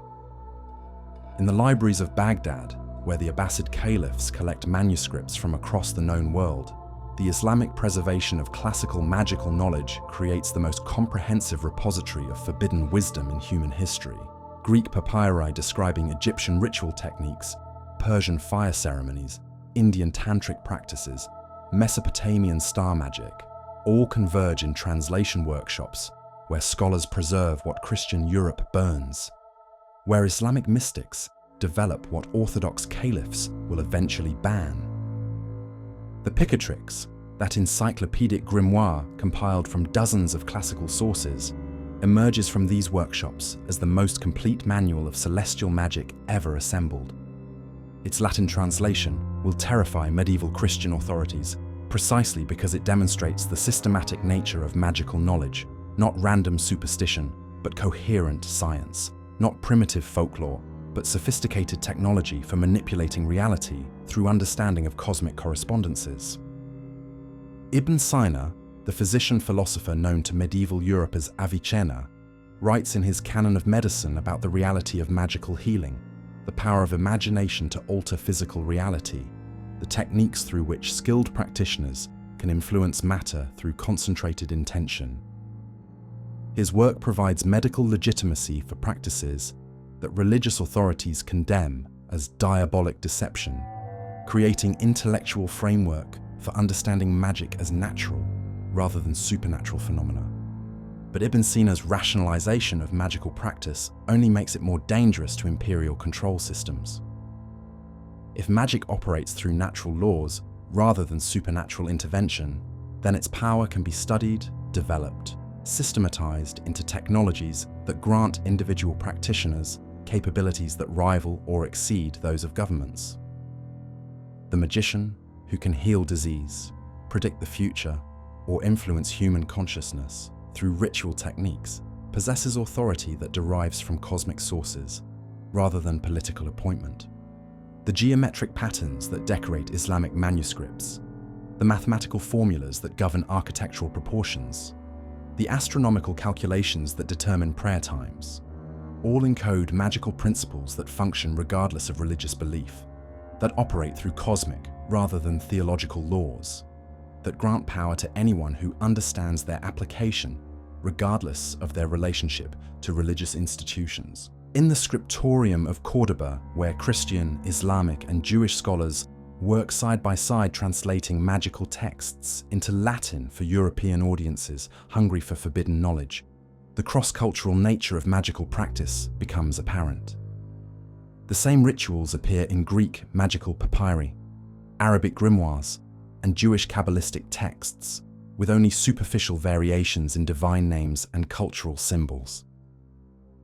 The universality proves that magical knowledge transcends religious boundaries, that cosmic forces respond to human intention regardless of theological belief, that the power structures built around exclusive religious revelation rest on foundations far less stable than their supporters claim. When Christian magicians successfully perform rituals derived from Islamic sources, when Jewish practitioners achieve results using techniques preserved in pagan manuscripts, when Islamic mystics channel power through formulas that predate Muhammad's revelation, the monopolistic claims of institutional religion collapse into obvious fraud. Gerard of Cremona, translating Ibn Sina's works into Latin in 12th century Toledo, preserves magical knowledge within medical and philosophical frameworks that initially protect it from religious persecution. His translations present magical healing as natural medicine, astrological prediction as astronomical calculation, ceremonial practice as psychological technique for concentrating mental energy. But the protection proves temporary as religious authorities recognize the threatening implications of systematic magical knowledge. Pope John XXII issues his bull Super Ilius Specula in 1326, explicitly condemning magical practice as diabolic conspiracy. They make offerings to demons. They worship them, they make or cause to be made images, rings, mirrors, phials, or other things for magic purposes, and they bind demons in them. The papal condemnation reveals accurate understanding of magical practice while deliberately misinterpreting its spiritual significance. Magicians do create consecrated objects that serve as focal points for ritual intention, do invoke spiritual entities through ceremonial techniques, do employ symbolic systems that encode cosmic correspondences. But these practices serve human empowerment rather than diabolic submission, individual spiritual development rather than surrender to external authority. The systematic persecution that follows John XXII's bull creates underground networks of magical practitioners who preserve forbidden knowledge through coded manuscripts, secret societies, and carefully guarded oral traditions. The grimoires that survive the burning campaigns encode their most dangerous secrets in symbol systems that require initiation to interpret, in foreign languages that Christian authorities cannot read, in mathematical formulas that appear as academic rather than magical material. The Key of Solomon, preserved in dozens of manuscript variations across Europe, demonstrates the techniques that magical knowledge employs to survive persecution. Its ritual instructions require elaborate preparation that serves multiple functions. The complex symbolism encodes genuine magical correspondences while appearing as harmless scholarly interest. The expensive materials needed for ceremonial implements limit practice to wealthy individuals who can afford legal protection. The time-consuming purification procedures ensure that only serious practitioners attempt the dangerous rituals. The grimoire's detailed instructions for constructing magical circles, consecrating ritual tools, and invoking spiritual entities preserve authentic magical techniques within frameworks that emphasize divine rather than demonic sources of power. The magician who follows its protocols addresses his invocations to God and the archangels while employing methods that would function equally well with pagan divine names, Islamic spiritual formulas, or purely secular psychological techniques. This theological camouflage allows magical practice to survive Christian persecution while maintaining its essential independence from institutional religious authority. The magician prays to God while wielding power that flows through cosmic rather than ecclesiastical channels, acknowledges Christian theology while employing techniques that predate Christianity by millennia, submits to religious orthodoxy while practicing spiritual technologies that make religious mediation unnecessary. In the court of Emperor Frederick II, that 13th century ruler whom contemporaries called the wonder of the world, magical practice achieves temporary political protection through imperial patronage that values knowledge over religious orthodoxy. Frederick's court astrologers practice judicial magic that claims to determine legal guilt through divination, employ scrying techniques to gather intelligence about enemy military movements, use alchemical processes that promise to transmute base metals into gold for financing imperial campaigns. But Frederick's protection demonstrates magic's political danger as much as its practical utility. His court magicians possess capabilities that make them valuable allies and dangerous enemies, that grant them influence over imperial decision-making processes, that provide them with independent sources of information and power that operate outside normal governmental channels. When Frederick dies, his magical advisors face immediate persecution from religious authorities who understand that magical knowledge creates alternative power structures that compete with both church and state authority. The Knights Templar, destroyed in 1307 through accusations that deliberately conflate magical practice with heretical worship, provide the template for future suppression campaigns that target magical knowledge as political conspiracy. The trial records preserve descriptions of Templar initiation ceremonies that incorporate elements drawn from Islamic magical traditions, Christian mystical practices, and pre-Christian fertility rituals. Whether the Templars actually practiced the magical techniques described in their trial testimony matters less than the political function that magical accusations serve. By charging the Templars with diabolic magic rather than simple heresy, King Philip IV of France justifies seizing their vast wealth while eliminating a military order whose magical reputation made them seem capable of supernatural resistance to royal authority. The template proves so effective that magical accusations become standard tools for political persecution throughout medieval and early modern Europe. Enemies of the state face charges of magical conspiracy that justify property confiscation, torture interrogation, and execution without normal legal protections. The mere possession of grimoires becomes evidence of treasonous contact with diabolic forces, regardless of whether the accused individual actually practiced magical rituals. But the persecution also preserves what it seeks to destroy by driving magical knowledge underground, where it develops increased sophistication and broader networks of transmission. The grimoires that circulate in manuscript among initiated practitioners encode increasingly complex magical systems. The secret societies that preserve magical traditions develop elaborate security protocols that protect members from detection. The oral traditions that transmit magical techniques adapt to survive in hostile environments. In the university libraries of medieval Europe, where magical texts masquerade as academic treatises on natural philosophy, the preservation continues through scholarly camouflage that presents magical knowledge as historical research rather than practical instruction. Albertus Magnus writes about alchemical processes. Roger Bacon describes optical techniques that serve magical purposes. Thomas Aquinas analyzes the philosophical implications of astrological influence, while carefully avoiding explicit instruction in astrological practice. Their academic framework protects magical knowledge by removing it from practical application while preserving its theoretical foundations for future revival. The scholar who reads Albertus Magnus on the properties of stones encounters genuine magical correspondences disguised as mineralogical research. The student who studies Roger Bacon's optical theories learns about scrying mirrors presented as scientific instruments. The philosopher who examines Thomas Aquinas on celestial influences absorbs astrological principles encoded within theological speculation.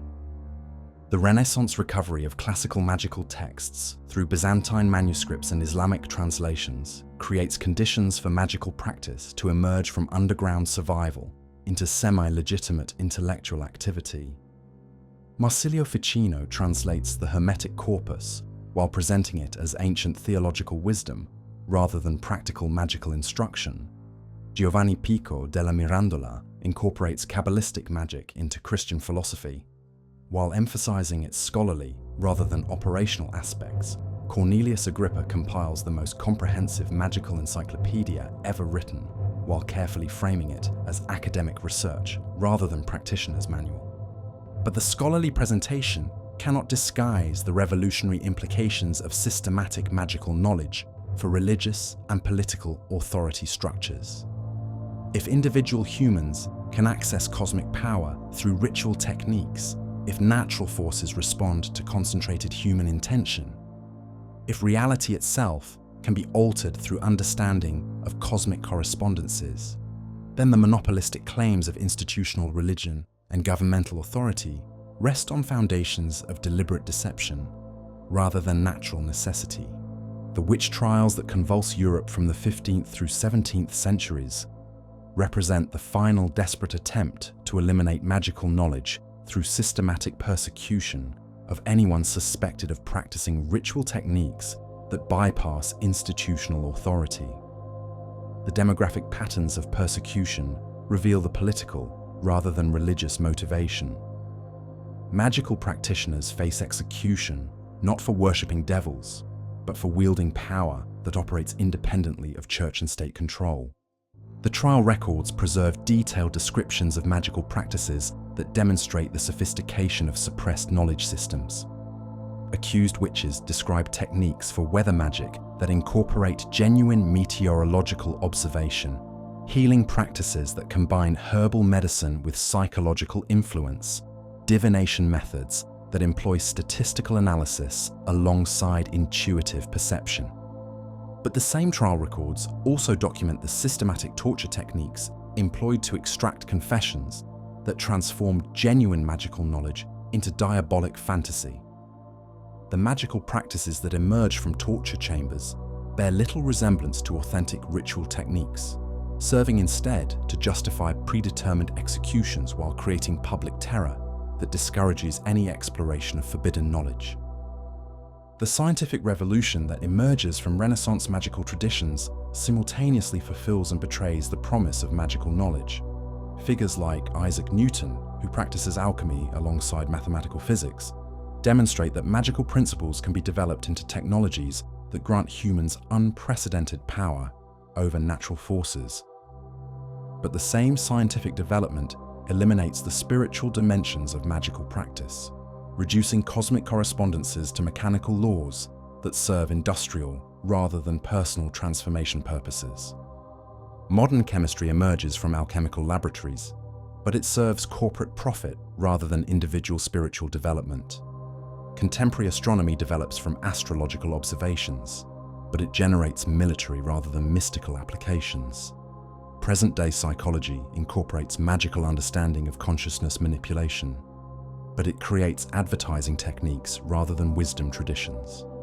The magical knowledge that survives contemporary suppression exists in fragments scattered across academic disciplines that study its historical forms while carefully avoiding its practical applications. The anthropologist who documents shamanic techniques, the historian who analyzes medieval grimoires, the psychologist who researches altered states of consciousness, all encounter authentic magical principles while maintaining scholarly objectivity that prevents them from exploring the transformative potential that made magical knowledge dangerous to imperial authority. In the private libraries of contemporary practitioners who continue magical traditions through carefully guarded transmission networks, the ancient knowledge persists in forms that adapt classical techniques to modern circumstances. The ritual circles that once protected medieval magicians from supernatural dangers now create psychological spaces for exploring consciousness without psychiatric pathologization. The planetary invocations that once channeled cosmic forces for practical purposes now serve therapeutic functions for individuals seeking alternatives to pharmaceutical treatments. But contemporary magical practice faces the same fundamental challenge that confronted its historical predecessors: how to maintain authentic spiritual techniques within political systems designed to suppress any form of individual empowerment that operates independently of institutional authority. The magician who achieves genuine results through ritual practice possesses capabilities that make him simultaneously valuable and dangerous to power structures that depend on human helplessness for their legitimacy. The midnight fire burns lower as Ahmad ibn Boni completes his transcription of the rituals that will outlive empires, survive persecution, and continue to offer human beings direct access to cosmic power through techniques that require no institutional mediation. His Shams al-Ma'arif will be banned, its practitioners executed, its very possession criminalized. But the knowledge it preserves will continue to flow through underground channels, waiting for conditions that allow its emergence into renewed practical application. The shadows dance on cave walls, spelling out formulas that transform ordinary consciousness into extraordinary capability, inscribing symbols that open doorways between visible and invisible worlds, preserving techniques that prove the human capacity for transcending every form of limitation that political authority attempts to impose. The book closes, but the knowledge remains. Hidden, persecuted, driven underground, but never destroyed. Because some forms of power cannot be eliminated by those who possess only external authority. Some knowledge cannot be suppressed by institutions that depend on ignorance for their control. Some technologies cannot be banned by governments that fear the liberation they make possible. The magic persists because it answers human needs that no amount of institutional authority can satisfy. The need for direct spiritual experience, for personal empowerment, for access to wisdom, traditions that connect individual consciousness with cosmic intelligence. And those needs will ensure that magical knowledge continues to survive, adapt, and emerge whenever historical conditions allow human beings to reclaim their birthright as conscious participants in cosmic processes rather than helpless subjects of earthly empires. The drums beat in the darkness of Bois Caïman, their rhythm older than the chains that bind the dancing bodies, older than the plantations that steal their labor, older than the empire that claims to own their souls. The year is 1791, and in the forests of northern Haiti, enslaved Africans gather for the ceremony that will ignite the only successful slave revolution in human history. Dutty Boukman raises the ritual blade above the black pig, whose blood will seal the pact between the living and the spirits, whose sacrifice will transform desperate slaves into unstoppable warriors.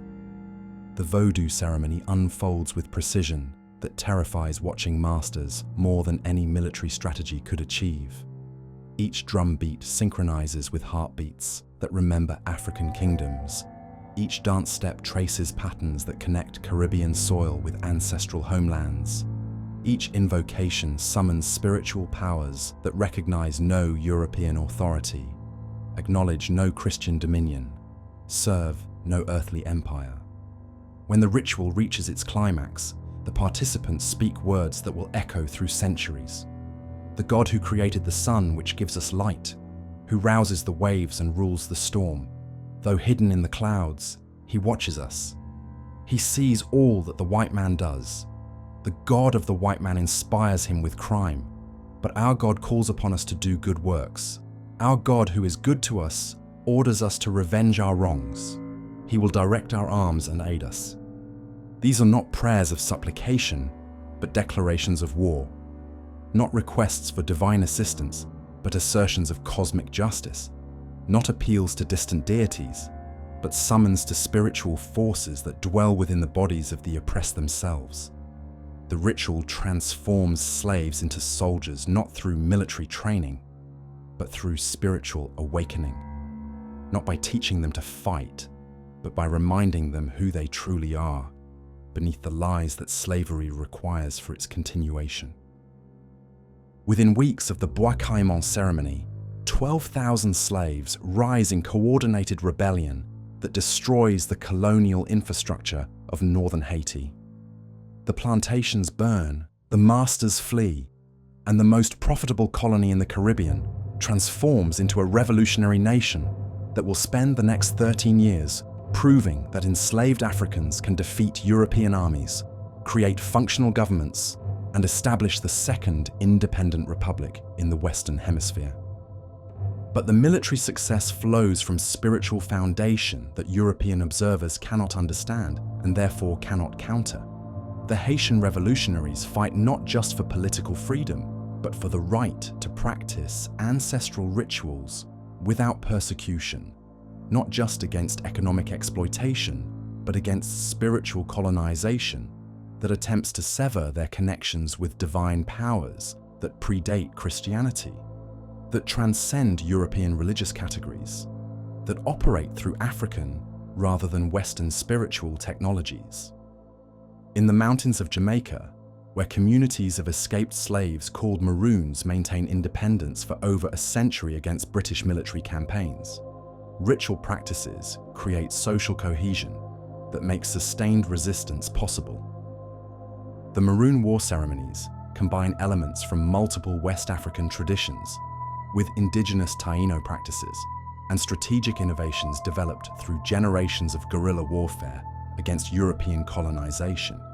The Asante war rituals, preserved by slaves who carry the knowledge in their bodies across the Middle Passage, provide spiritual technologies for transforming fear into courage, individuals into communities, separate tribal groups into unified fighting forces. The drumming patterns that accompany these ceremonies encode military signals that European forces cannot interpret. The dance movements that appear to colonial observers as primitive entertainment actually constitute training exercises that develop the physical coordination necessary for jungle warfare. But the most powerful aspect of Maroon ritual lies in its capacity to create alternative identity structures that make collaboration with colonial authority spiritually impossible. The initiation ceremonies that transform escaped slaves into Maroon warriors establish loyalty bonds that supersede every other social obligation, that make betrayal of community equivalent to spiritual suicide, that connect individual survival with collective resistance in ways that no amount of British bribery or military pressure can break. The British forces that attempt to suppress Maroon independence discover that conventional military tactics fail against communities organized around ritual rather than political structures.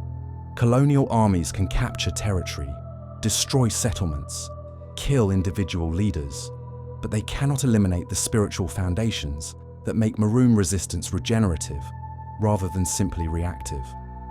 When one Maroon community faces destruction, its members disperse through mountain networks that maintain ritual connections across geographical distances.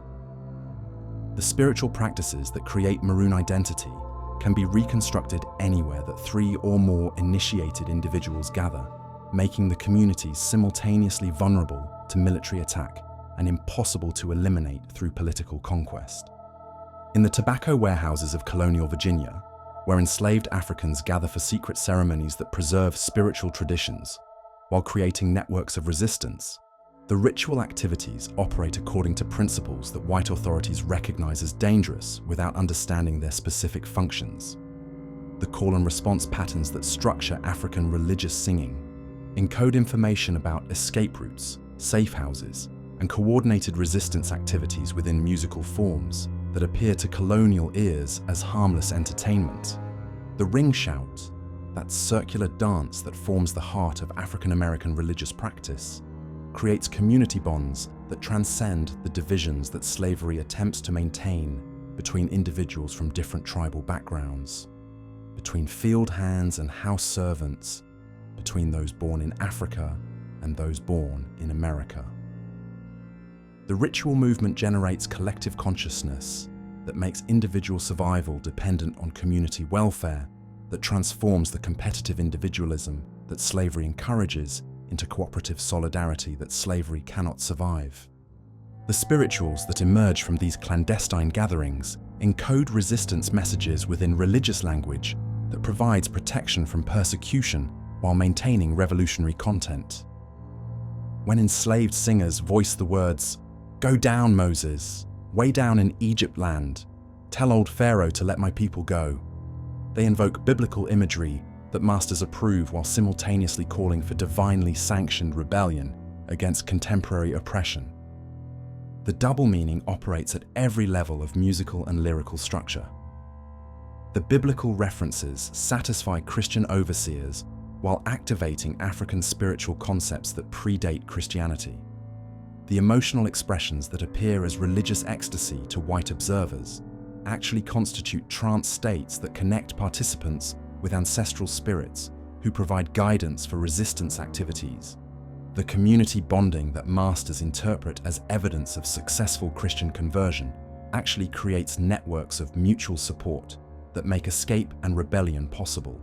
In the pueblos of New Mexico, where Spanish colonization attempts to destroy indigenous ceremonial practices through systematic persecution, Native American communities develop ritual strategies that preserve authentic spiritual traditions within frameworks that appear to satisfy Catholic religious requirements. The feast day celebrations that honor Catholic saints incorporate indigenous dance patterns, sacred symbolism, and seasonal timing that maintain pre-Columbian religious functions while providing cover for continued practice of banned ceremonies. The Pueblo Revolt of 1680, which temporarily expels Spanish authority from New Mexico for 12 years, begins with ritual preparations that create spiritual unity among communities that had previously maintained separate tribal identities. Perpe, the San Juan medicine man who leads the rebellion, travels secretly among the pueblos, performing ceremonies that invoke cosmic forces for assistance in eliminating foreign domination, that create visionary experiences confirming divine support for indigenous independence, that transform local grievances into sacred war against spiritual as well as political oppression. The coordinated attack that drives Spanish colonizers from New Mexico occurs simultaneously across hundreds of miles of territory, demonstrating organizational capabilities that Spanish administrators cannot explain through conventional military analysis. The timing and coordination suggest communication networks that operate through spiritual rather than political channels, through ritual practices that create psychic connections between distant communities, through ceremonial technologies that allow indigenous leaders to coordinate complex operations without written messages or mounted messengers. When Spanish forces reconquer New Mexico 12 years later, they discover that the indigenous communities have used their temporary freedom not just to resume traditional political structures, but to revive ceremonial practices that had been driven completely underground during the initial period of colonial rule. The kivas that serve as ceremonial chambers for Pueblo religious life, which had been sealed and destroyed during Spanish occupation, have been reconstructed according to exact specifications that preserve astronomical alignments, symbolic decorations, and architectural features that connect earthly ceremonies with cosmic forces.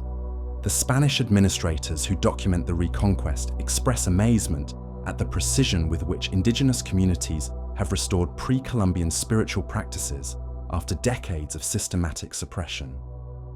The rituals they observe follow protocols that demonstrate unbroken transmission of ceremonial knowledge, preservation of complex symbolic systems, and maintenance of spiritual technologies that require years of training to master properly. The evidence suggests that indigenous spiritual traditions survived Spanish persecution, not through individual memory, but through community institutions that maintained authentic practices in hidden forms, that adapted ancient ceremonies to colonial circumstances without compromising their essential spiritual functions, that created parallel religious structures that operated alongside imposed Catholic observances while preserving indigenous theological content. In the cotton fields of the American South, where enslaved Africans developed the spiritual traditions that will become the foundation of African American Christianity, the ritual practices that sustain resistance operate through religious forms that masters approve while maintaining revolutionary content that slavery cannot tolerate. The baptismal ceremonies that appear to white observers as evidence of successful Christian conversion actually constitute African water rituals that connect participants with river spirits that provide protection and guidance for escape attempts. The possession states that characterize African American religious worship preserve trance technologies that allow direct communication with ancestral spirits who retain memories of freedom, who provide strategic guidance for resistance activities, who create psychological experiences of liberation that make continued enslavement spiritually impossible. The ecstatic dancing that white Christians interpret as primitive religious enthusiasm actually constitutes sophisticated spiritual techniques for altering consciousness, accessing divine power, and creating community bonds that transcend the isolation that slavery requires for its maintenance. The Underground Railroad that facilitates escape from southern plantations operates through spiritual networks created by these ritual practices. The conductors who guide escaping slaves to freedom rely on visionary experiences produced through African spiritual techniques to identify safe routes, trustworthy contacts, and timing for dangerous journeys. The coded songs that communicate escape information utilize musical structures derived from African ceremonial traditions that encode practical intelligence within spiritual expressions that avoid detection by slave patrols. Harriet Tubman, the most successful conductor in Underground Railroad history, attributes her ability to guide enslaved people to freedom to spiritual visions that provide supernatural guidance for navigation, warning of danger, and selection of escape routes. Her autobiographical accounts describe trance states that grant access to information that could not be obtained through conventional intelligence gathering, prophetic dreams that reveal safe passages through hostile territory, spiritual protection that enables her to complete 19 rescue missions without losing a single fugitive. The spiritual practices that make Tubman's success possible operate according to principles that demonstrate the continuing vitality of African religious traditions within American slavery. The visionary experiences that guide her rescue missions utilize divination techniques that preserve authentic African spiritual technologies. The protective rituals that shield her from capture employ ceremonies that invoke ancestral spirits for practical assistance. The community networks that support her activities maintain loyalty structures created through initiated bonds that supersede legal obligations to masters. In the Dakota Territories, where Native American communities face systematic extermination campaigns designed to eliminate indigenous populations through military violence and cultural destruction, the ghost dance movement emerges as a spiritual response that transforms military defeat into religious victory, that converts political desperation into cosmic hope, that creates ritual technologies for preserving indigenous identity despite the apparent success of genocidal policies. Wovoka, the Paiute prophet, whose visions inspire the ghost dance movement, receives spiritual instructions that promise the resurrection of dead ancestors, the restoration of buffalo herds, the elimination of white settlers through supernatural rather than military intervention. His teachings spread throughout the Great Plains with speed that demonstrates the hunger for spiritual alternatives to military resistance that had proven futile against overwhelming technological superiority. The ritual dancing that constitutes the heart of ghost dance practice creates visionary experiences that allow participants to commune with deceased relatives, to experience prophetic visions of indigenous cultural restoration, to receive spiritual assurance that current suffering serves cosmic purposes that will ultimately result in complete reversal of colonial domination. The ceremonies provide psychological preparation for deaths that dancers understand as temporary transitions rather than final defeats, as spiritual transformations that will enable them to participate in the coming restoration of indigenous control over North American territories. The Wounded Knee Massacre of 1890, where US military forces kill over 300 Lakota men, women, and children who were preparing for ghost dance ceremony, demonstrates both the spiritual power that ritual resistance generates and the military violence that imperial authority requires to suppress authentic indigenous spiritual practices. The soldiers who participate in the massacre report supernatural phenomena that suggest genuine spiritual forces operating through indigenous ceremonial practices. mysterious weather patterns, equipment failures, psychological disturbances that affect military personnel in ways that conventional combat does not produce. The mass grave at Wounded Knee becomes monument to more than military atrocity. It marks the burial of ritual traditions that connected indigenous communities with spiritual powers that recognized no white authority, that provided alternatives to colonial religious systems, that offered technologies for maintaining authentic human relationships with natural forces that industrial civilization systematically destroys. But the burial is not permanent. In the urban communities where displaced Native Americans maintain identity, despite geographic separation from ancestral territories, the spiritual practices that sustained historical resistance adapt to contemporary circumstances while preserving their essential capacity to create alternative consciousness, community solidarity, and connection with powers that exist independently of dominant cultures, religious, and political institutions. The American Indian movement that emerges in the 1960s draws explicitly on ritual traditions preserved from historical resistance movements, incorporating ceremonial practices that create spiritual foundations for political activism, that provide psychological resources for sustained struggle against institutional racism, that connect contemporary indigenous rights movements with ancestral spiritual powers that support justice and resistance against oppression. The drums that beat in Bois Caïman continue to sound in urban temples, where Vodou practitioners maintain connections with African spiritual powers, in reservation communities, where Native American ceremonies preserve pre-Columbian relationships with natural forces, in rural churches, where African American spirituals encode messages of liberation within religious forms that dominant culture continues to misinterpret as evidence of successful spiritual colonization. The rituals survive because they answer human needs that no amount of political suppression can eliminate. The need for spiritual practices that create authentic community. The need for religious experiences that provide direct access to divine power. The need for ceremonial technologies that connect individual consciousness with cosmic forces that recognize justice rather than domination as the organizing principle of existence. Every drumbeat that echoes from ancestral ceremonies, every dance step that traces patterns preserved from spiritual traditions that predate colonization, every song that carries forward the memory of freedom movements that transformed slaves into liberators proves that some forms of resistance cannot be eliminated through military violence, political persecution, or cultural assimilation.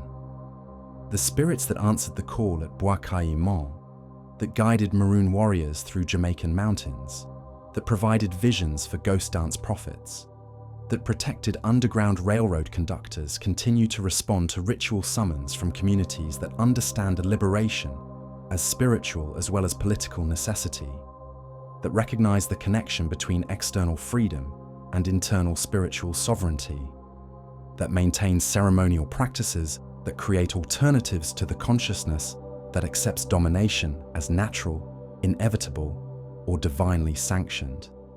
The rites of resistance endure because resistance itself is a sacred act, because the human spirit that refuses to accept injustice draws its power from sources deeper than political ideology, because the rituals that sustained historical liberation movements preserve technologies for creating the spiritual foundations that make authentic freedom possible in every generation that chooses to remember what empires prefer to forget. The earth trembles beneath the archaeologist's brush as she uncovers the massive stone pillar that will rewrite human history.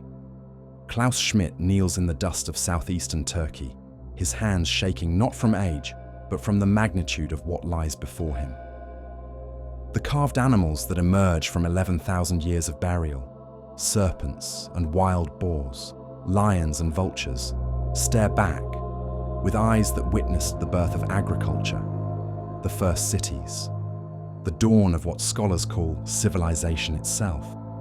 But Göbekli Tepe reveals something that makes civilization's foundations crack like eggshells in earthquake. the temples came first. Before farming, before pottery, before metal tools, before writing, before every technology that supposedly made complex society possible, hunter-gatherers organized themselves to create the most sophisticated ritual complex in human history. 20 massive stone circles, each pillar weighing up to 16 tons, arranged with astronomical precision that demonstrates knowledge rivaling modern observatories. The implications shatter everything archaeology believed about human development. Ritual didn't emerge from civilization. Ritual created civilization. The gathering of communities to perform sacred ceremonies generated the social cooperation necessary for monumental construction, the symbolic thinking required for abstract mathematics, the organizational structures that made complex societies possible. The forbidden has returned, and it speaks in languages older than empire. In the laboratories of the Max Planck Institute, where radiocarbon dating confirms Göbekli Tepe's impossible age, scientists confront evidence that changes humanity's story from bottom to top. The site's builders possessed astronomical knowledge sophisticated enough to track precession cycles lasting 26,000 years, mathematical understanding complex enough to create perfect geometric alignments, artistic capabilities advanced enough to carve three-dimensional animal sculptures that won't be equaled for millennia. But they also possess something that disturbs contemporary scholars more profoundly than their technological achievements: spiritual technologies for organizing human communities around shared ritual experiences rather than hierarchical political structures. Göbekli Tepe shows no evidence of social stratification, no palaces for rulers, no defensive walls against enemies, no monuments celebrating individual achievement. The entire complex serves collective spiritual purposes that created cooperation without coercion, organization without oppression, civilization without empire. The archaeological evidence suggests that these hunter-gatherer communities sustained their ritual civilization for over 1,500 years before abandoning it deliberately. Around 8000 BC, they buried the entire complex under thousands of tons of earth, preserving it for future discovery, while walking away from achievements that their descendants would not match for millennia. The burial appears ritualistic rather than practical, suggesting spiritual rather than military reasons for abandonment. Perhaps the communities that built Göbekli Tepe recognized dangers in the civilizational path they had pioneered, understood that the technologies they developed for organizing cooperative ritual would eventually be corrupted into tools for imperial domination, chose to preserve their achievements in buried form rather than allow their transformation into instruments of oppression. In the forests of the Amazon, where indigenous communities maintain ritual practices that connect them with plant teachers older than human memory, anthropologists discover spiritual technologies that provide alternatives to the consciousness that created contemporary civilization's crises. The ayahuasca ceremonies that shamans have conducted for millennia offer direct access to ecological intelligence that understands human beings as participants in, rather than masters of natural systems. The plant medicines that these ceremonies employ generate psychological experiences that dissolve the subject-object dualism that makes exploitation of nature seem rational, that eliminate the separation between individual consciousness and ecological intelligence that enables industrial destruction of life support systems, that provide direct experience of interconnection, that makes competitive individualism appear as dangerous mental illness rather than economic virtue. But these indigenous spiritual technologies face systematic suppression from the same imperial consciousness that buried Göbekli Tepe's achievements under millennia of historical amnesia. The Drug Enforcement Administration schedules ayahuasca as controlled substance, despite Supreme Court decisions recognizing its use as constitutionally protected religious practice. The World Health Organization maintains prohibition policies that criminalize plant medicines that indigenous communities have used safely for thousands of years. The legal persecution reveals that the spiritual technologies which enabled Göbekli Tepe's cooperative civilization remain as dangerous to imperial authority today as they were 11,000 years ago. The consciousness that emerges from authentic spiritual practice makes participation in competitive, exploitative, dominance-based social systems psychologically impossible, creates individuals who recognize ecological limits on material growth, generates communities organized around cooperation rather than competition.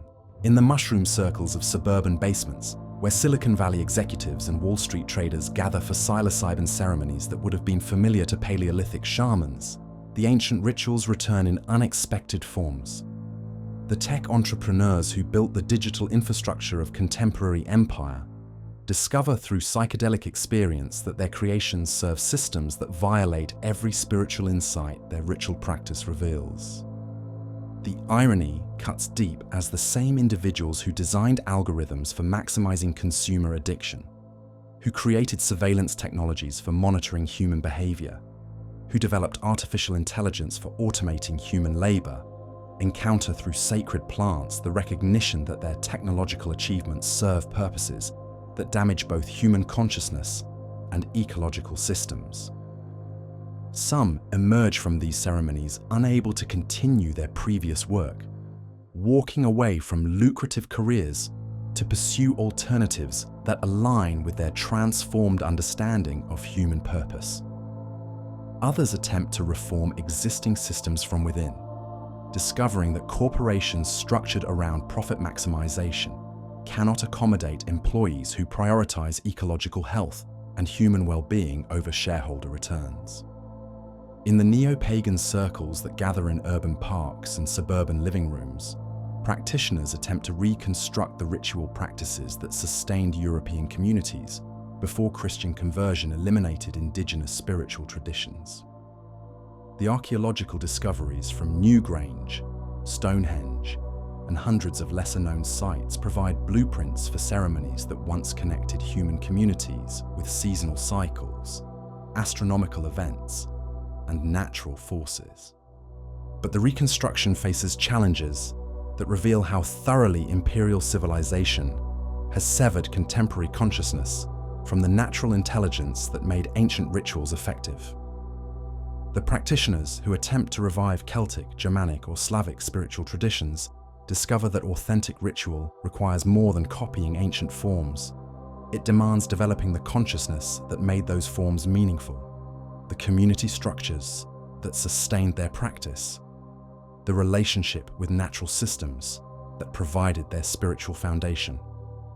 The suburban pagans who gather for full moon ceremonies in apartment complexes, who perform seasonal rituals in city parks, who attempt druidic practices in landscapes transformed by industrial agriculture, face the fundamental challenge of maintaining authentic spiritual connection within environments designed to prevent such connection.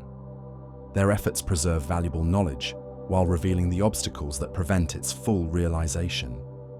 In the Native American communities, where traditional ceremonies survived centuries of systematic suppression, the legal victories that protect religious freedom create opportunities for cultural revival that extends far beyond reservation boundaries. The American Indian Religious Freedom Act, the Religious Land Use and Institutionalized Persons Act, and Supreme Court decisions protecting peyote use in religious contexts establish precedents that benefit all communities seeking to practice authentic spiritual traditions.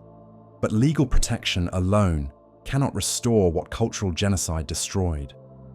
The languages that encoded shamanic knowledge, the kinship systems that supported ceremonial practice, the ecological relationships that provided spiritual foundation, all require generations of careful reconstruction that legal victories make possible but cannot accomplish.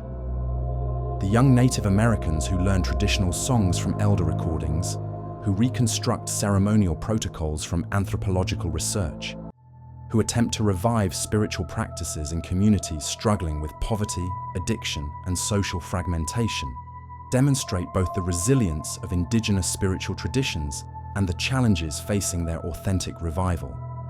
Their efforts reveal that ritual reconstruction requires more than individual commitment. It demands community support, cultural continuity, and ecological context that industrial civilization has systematically eliminated.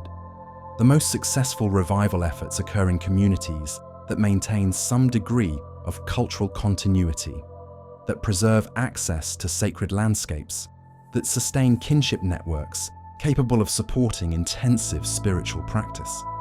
In the therapeutic communities where psychedelic research achieves scientific legitimacy through clinical trials investigating treatment for depression, addiction, and post-traumatic stress disorder, the ancient technologies of consciousness transformation return through medical rather than religious frameworks. The psilocybin sessions that help military veterans process combat trauma, the MDMA treatments that enable healing from sexual abuse, the ketamine therapies that alleviate treatment-resistant depression, all utilize altered states of consciousness that shamans have accessed through ritual practice for millennia. The clinical results validate what Indigenous practitioners have always known. Consciousness is malleable, trauma can be healed, human potential extends far beyond the limitations that ordinary awareness accepts as permanent. But the medical model that makes these treatments legally possible also constrains their spiritual potential, reducing consciousness-expanding experiences to therapeutic interventions rather than recognizing them as technologies for spiritual development. The patients who experience profound mystical states during legal psychedelic therapy often find themselves seeking community contexts for integrating insights that clinical settings cannot accommodate. The therapeutic benefits that medical research documents represent only a fraction of the transformative potential that authentic spiritual practice makes available. But even these limited applications demonstrate that the consciousness changes which ritual practices produce offer practical solutions to problems that conventional approaches cannot resolve.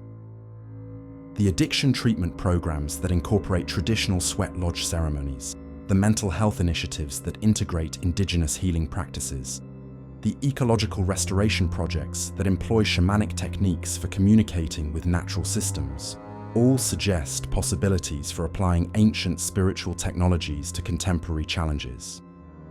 In the climate activist movements where ritual practices provide psychological resources for confronting ecological catastrophe, protesters discover that ceremony offers something political organizing alone cannot provide. Direct experience of connection with natural systems that makes environmental protection feel like defense of extended family rather than abstract moral obligation. The water protectors who gather at Standing Rock, who perform traditional ceremonies while confronting militarized police, who maintain spiritual practice through months of harsh weather and legal persecution, demonstrate that ancient ritual technologies remain relevant for contemporary struggles. Their ceremonies create community solidarity that sustains resistance through conditions that would break movements organized around purely political motivations. The young activists who learn Indigenous protocols for making decisions in council circles, who incorporate prayer and ceremony into protest planning, who understand environmental protection as spiritual as well as political practice, represent possibilities for organizing social movements around principles that ancient communities understood, but contemporary culture has forgotten.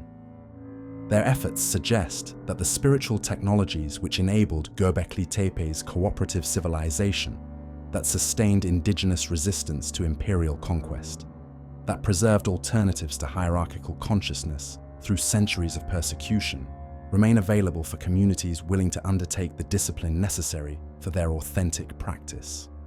The earth continues to tremble, not just beneath archaeological brushes, but beneath the foundations of imperial civilization itself. Each discovery that reveals humanity's buried spiritual achievements, each ceremony that reconnects contemporary practitioners with ancient wisdom, each community that chooses cooperation over competition, creates tremors that propagate through systems designed to prevent such alternatives. Göbekli Tepe rises from 11,000 years of burial like a question that demands answer. If hunter-gatherers could sustain cooperative civilization for 15 centuries without creating the ecological destruction, social inequality, and imperial violence that characterize every complex society since their time, what spiritual technologies did they possess that contemporary humanity has lost?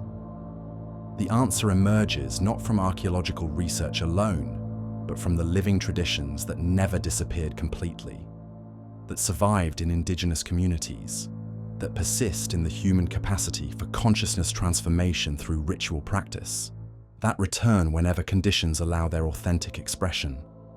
The stone pillars carved with serpents and vultures, wild boars and dancing figures stand again in morning light, their ancient wisdom available to any community willing to undertake the spiritual work necessary for its realization. They remember what humanity needs to remember, that cooperation creates what competition destroys, that ritual generates civilization worthy of the name, that the sacred technologies for organizing human life around spiritual rather than imperial principles have never been lost, only buried, only waiting, only requiring the courage to excavate what lies beneath layers of historical amnesia, cultural conditioning, and institutional resistance to authentic spiritual practice. The forbidden returns because humanity needs it to return. The rituals they tried to erase persist because some forms of knowledge cannot be eliminated by those who possess only external power. The ancient wisdom preserved in stone and ceremony, in plant medicine and traditional song, in archaeological discovery and contemporary revival offers what contemporary civilization desperately requires: alternatives to the consciousness that created current crises and technologies for organizing human communities around principles that serve life rather than death. The trembling earth speaks, the carved stones remember, the sacred circles call, the rituals return.